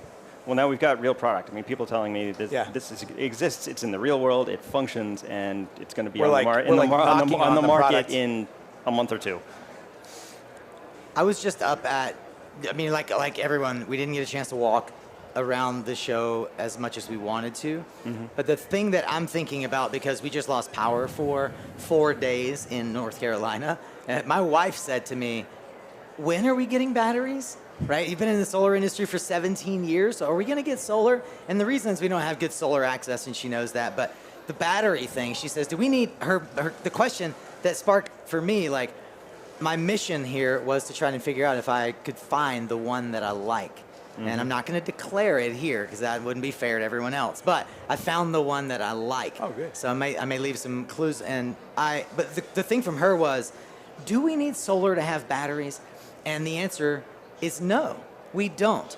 And even if we don't have a transactive market, even if we don't have incentives in North Carolina today for me to have batteries as a backup and be able to participate in some other sort of value stack, it's starting to make sense to put batteries in the garage for a myriad of reasons. Yeah, I mean, it exists already in other environments. Like in Vermont, Green Mountain Power, they've rolled out certain programs. So they have these kind of little tendrils of the grid, inside of these little ski towns that go out like that when there's inclement weather. And so Green Mountain was like, and my cousin has them. He's got a couple of power walls in his basement. Yeah. I went over and he's like, hey, come check them out. They gave them to me. Yeah. Whoa. I need it. So there's a value case there. Yeah, I need to talk to Lon. We had Lon Huber on the show Tuesday morning. He had just spoken with Jigger, and they're instituting a lot of VPP stuff, right? So a lot of reorienting the way that consumers pay for energy and are paid for energy. So I'm going to definitely go back and talk to Lon about what Duke is going to do for, I mean, I think Green Mountain and the programs they put together are a case study on why batteries matter on the local grid, with or without solar. Well, what I was going to say is I went up and was visiting with AP Systems, and I was really impressed with a product that most people think is just a resi product. They introduced last year their commercial microinverter, which has 4 modules per microinverter, effectively reduces the number of microinverters by 75%. But they just introduced this week a battery storage module, which is basically an EMS, right? And so they can control with AP Systems any battery. And so they had a home grid system demoed there. They obviously partner with Yada. They've partnered with Yada for rooftop storage. But I was really impressed with the ability to, as opposed to where you see SolarEdge and Enphase and Tigo going with their own proprietary battery systems, AP Systems says, no, we want to actually be the installer's friend, right? We want to allow them to, we don't allow them to partner with whoever they want, right? There's a lot, I think there's a real case for that being a very valuable thing, rather than, because you have all these disparate ecosystems where they're all duking it out to be the one, right? But then the installer's there, and they want to be able to make a choice and say, hey, this company does this very well, and this company does this very well, and they can all play nice together if we have the software support and the capacity to integrate them, right? So I've heard that from a couple of different companies out there. I won't mention names, but I mean, I think they're leading in that direction, which is exciting.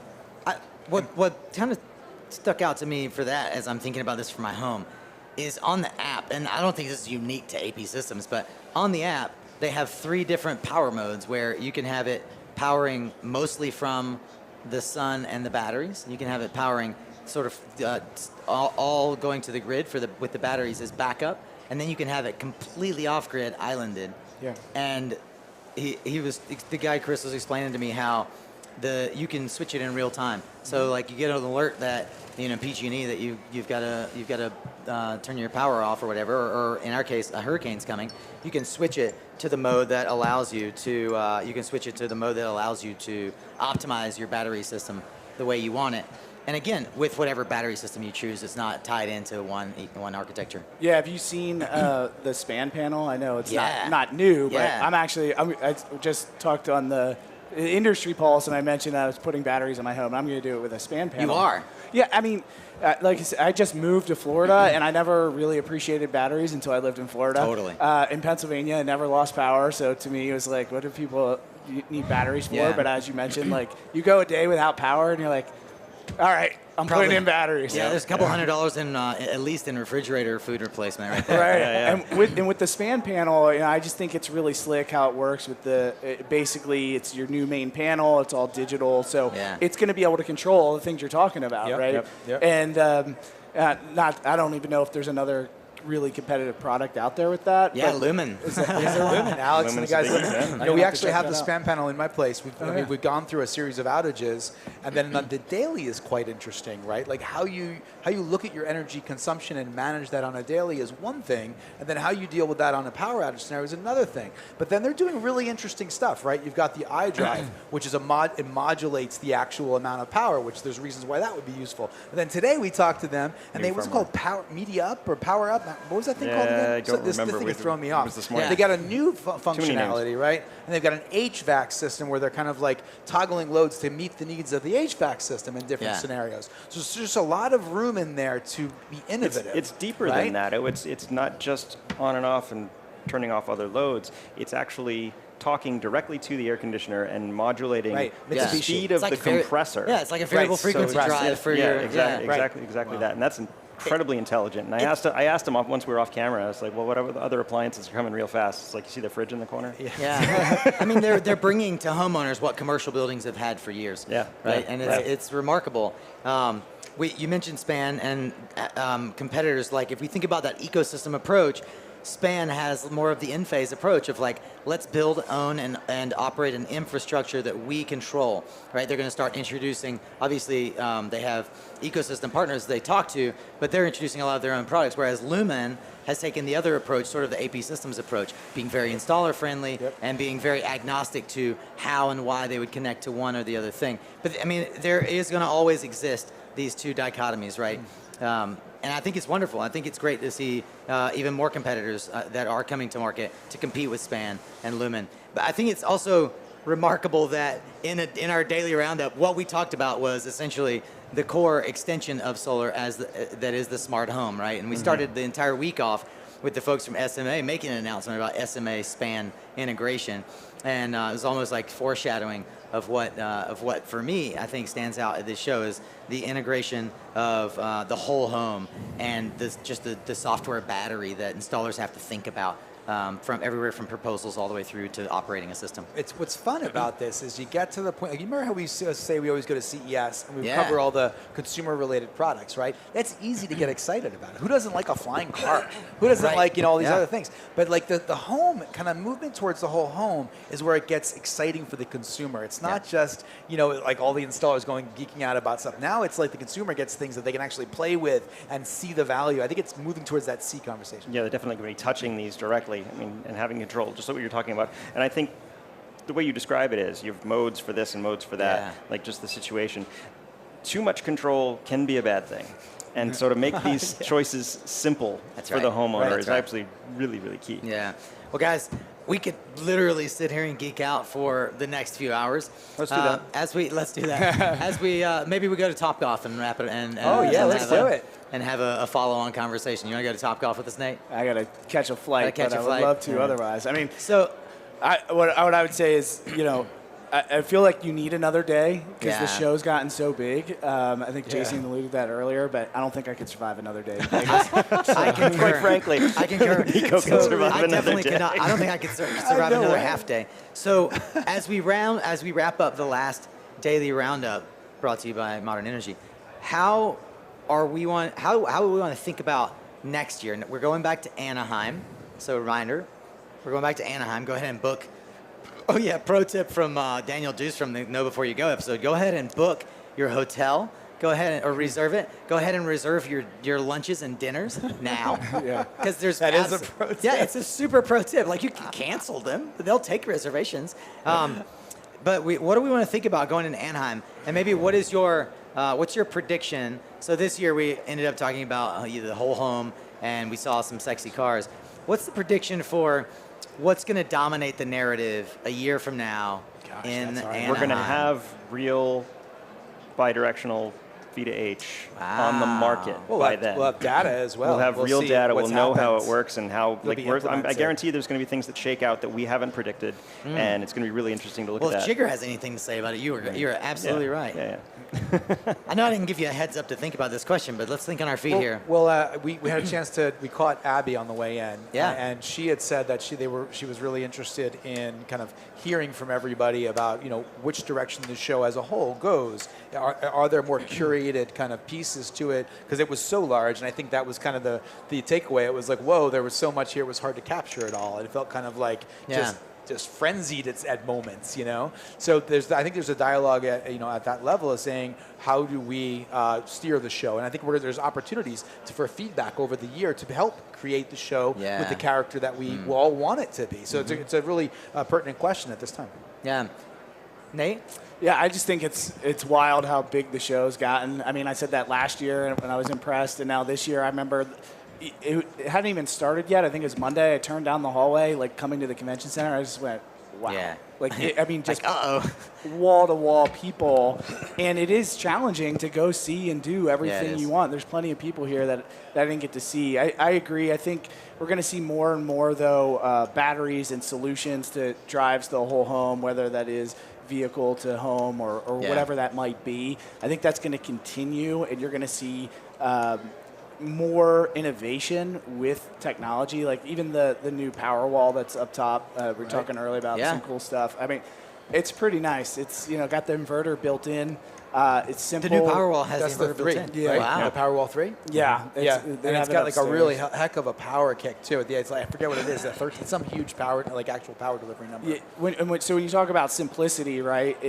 That's it. Now you can just have somebody hang that on there, and they have their inverters and everything built in for their system. But yeah, overall, I think what I get excited about is the things like the Spans of the world and the things that are helping really manage load management, because a lot of people talked about, future proofing, and that's stuff that we have to think about. Like, how are we going to charge all these EVs, and how does that affect the grid? Yeah.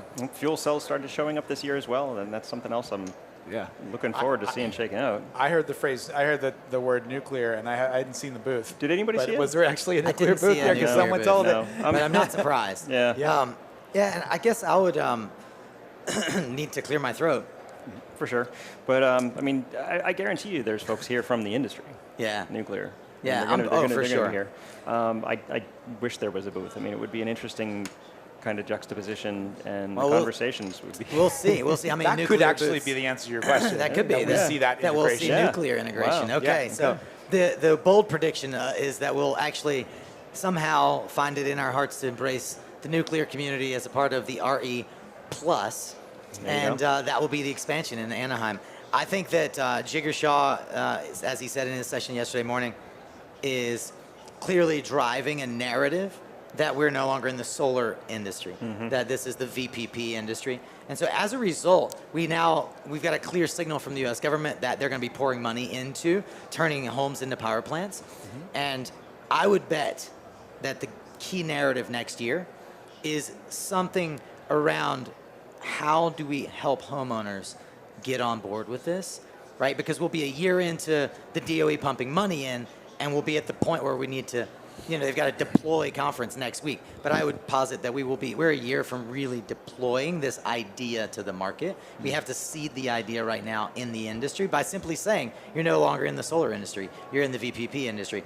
So what will it look like a year from now? And how will technology from companies like Span and Aurora and GameChange modify their language and even their product mix to address how homeowners can integrate and be a part of this power economy? Yeah, I mean, I think you're already seeing that in some respect, and that's why we're all talking about this whole home kind of thing, and how we're going to VPPs, how are we going to manage load, future proofing. It's kind of a two things that I think need to happen, and they are happening. And one that we talked about earlier is like electricity rates have risen faster than really any time in history. I mean, just in my area, it's wild. In both states that I've lived in the last 3 years, electric rates have doubled, right? So consumers are feeling pain. So the other thing is we hear and you see more power outages depending on where you're at. You've been reading a lot about the heat in Texas, for instance, and those are both big pain points for consumers. So whoever makes it simple for them, right, in a full circle to a lot of the technology we just talked about, those are the ones that are going to win and control that narrative going forward and start winning the home. I think a great segue there is for RE Plus Hawaii, January 22nd and 23rd. If you want to see this whole home fully deployed and actual data sets of what it looks like, you got to come to the postcard from the future, right, which is Hawaii, about that a great opportunity to learn all about that from all the major players that are deploying those things right now. Spans are out there, loads of battery attachment rates, 80, 90%. We have like 43 cents a kilowatt hour residential energy. And then, who knows what's going to happen with all the things that have been going on out there with natural disasters in rates. So please come to RE Plus Hawaii and check it out there. In January. Good timing, eh? Yeah. Nathan, any last word, something that you would like to ask our audience to do for you? No, I don't have anything. I mean, if you want to hear more from me, you can always find me on LinkedIn. Obviously, I have my short podcast. It usually comes out on Mondays called Limitless. Go check it out. Most people consume it on LinkedIn, but it's available on Spotify and everywhere else. I just really appreciate it. I love the energy that this brings, and just having this here and the location here. It's been so much fun. I really appreciate it, Nico, and thank all the sponsors and Solus sponsored the Industry Pulse. So I'm appreciative of that, and just giving us a forum to talk with people. And like you said, you don't have time to go to every booth, so where else are you going to learn? And this is it, and that's what I love about it. So thank you for having me. Jason, last words? I want to give a big shout out to the RE Plus events folks. I mean, they really busted their butt this year, and they got well over their expected attendance. And last I heard was 41,000. Yeah, 41. I think it actually closer to 42. But that's wild. But nothing catastrophic happened. It's an old roadie thing. Nobody died. We had a good show. No, but it was stellar. I've heard nobody who comes away with this with a bad feeling. I'll echo exactly what you just said, Jason. Huge thank you and shout out to Tim Morris and Leslie Fondren and Katie Croy and Tony and the whole RE Plus sales team. Everyone came together this year when it was like drinking from a fire hydrant. So much interest in the show that they had to expand into 4 different venues. And I mean, we talked yesterday about how the show is commanding respect in Vegas as one of the bigger shows in Vegas. And I also want to, I'd be remiss if I didn't for sure mention the unsung heroes that make the PowerUp Live stage happen. Kyle Christensen has been manning the booth, helping make sure everything gets done. Jeremy Pingle and Graham Whitley have been helping coordinate from the very beginning to make sure this thing comes to life. And our real life team back in the back keeping the video going. And Herman Chalet on production, making sure that all of this gets recorded and delivered to all of you. Thank you and all. that our audio is clean and crisp most of the time. And I'd also like to give a shout out to Chris, our editor, who made somehow a live production sound like an in-studio performance on the podcasts that we've published the last 2 days. It's remarkable. Thanks to all the folks that have watched us live on suncast.live or out in the foyer on the Jumbotrons. And most of all, those of you who took the time out of your busy schedule to sit on our comfy cubes and charge your phones, eat your meals, and enjoy time with us. We're so grateful. We really do. We put this on so that you have a place to call home and come back to. Remember, next year look for the PowerUp Live stage. And you can call it home. Set your meetings here, set your time here, and come enjoy it with us. We'll see you next year in Anaheim.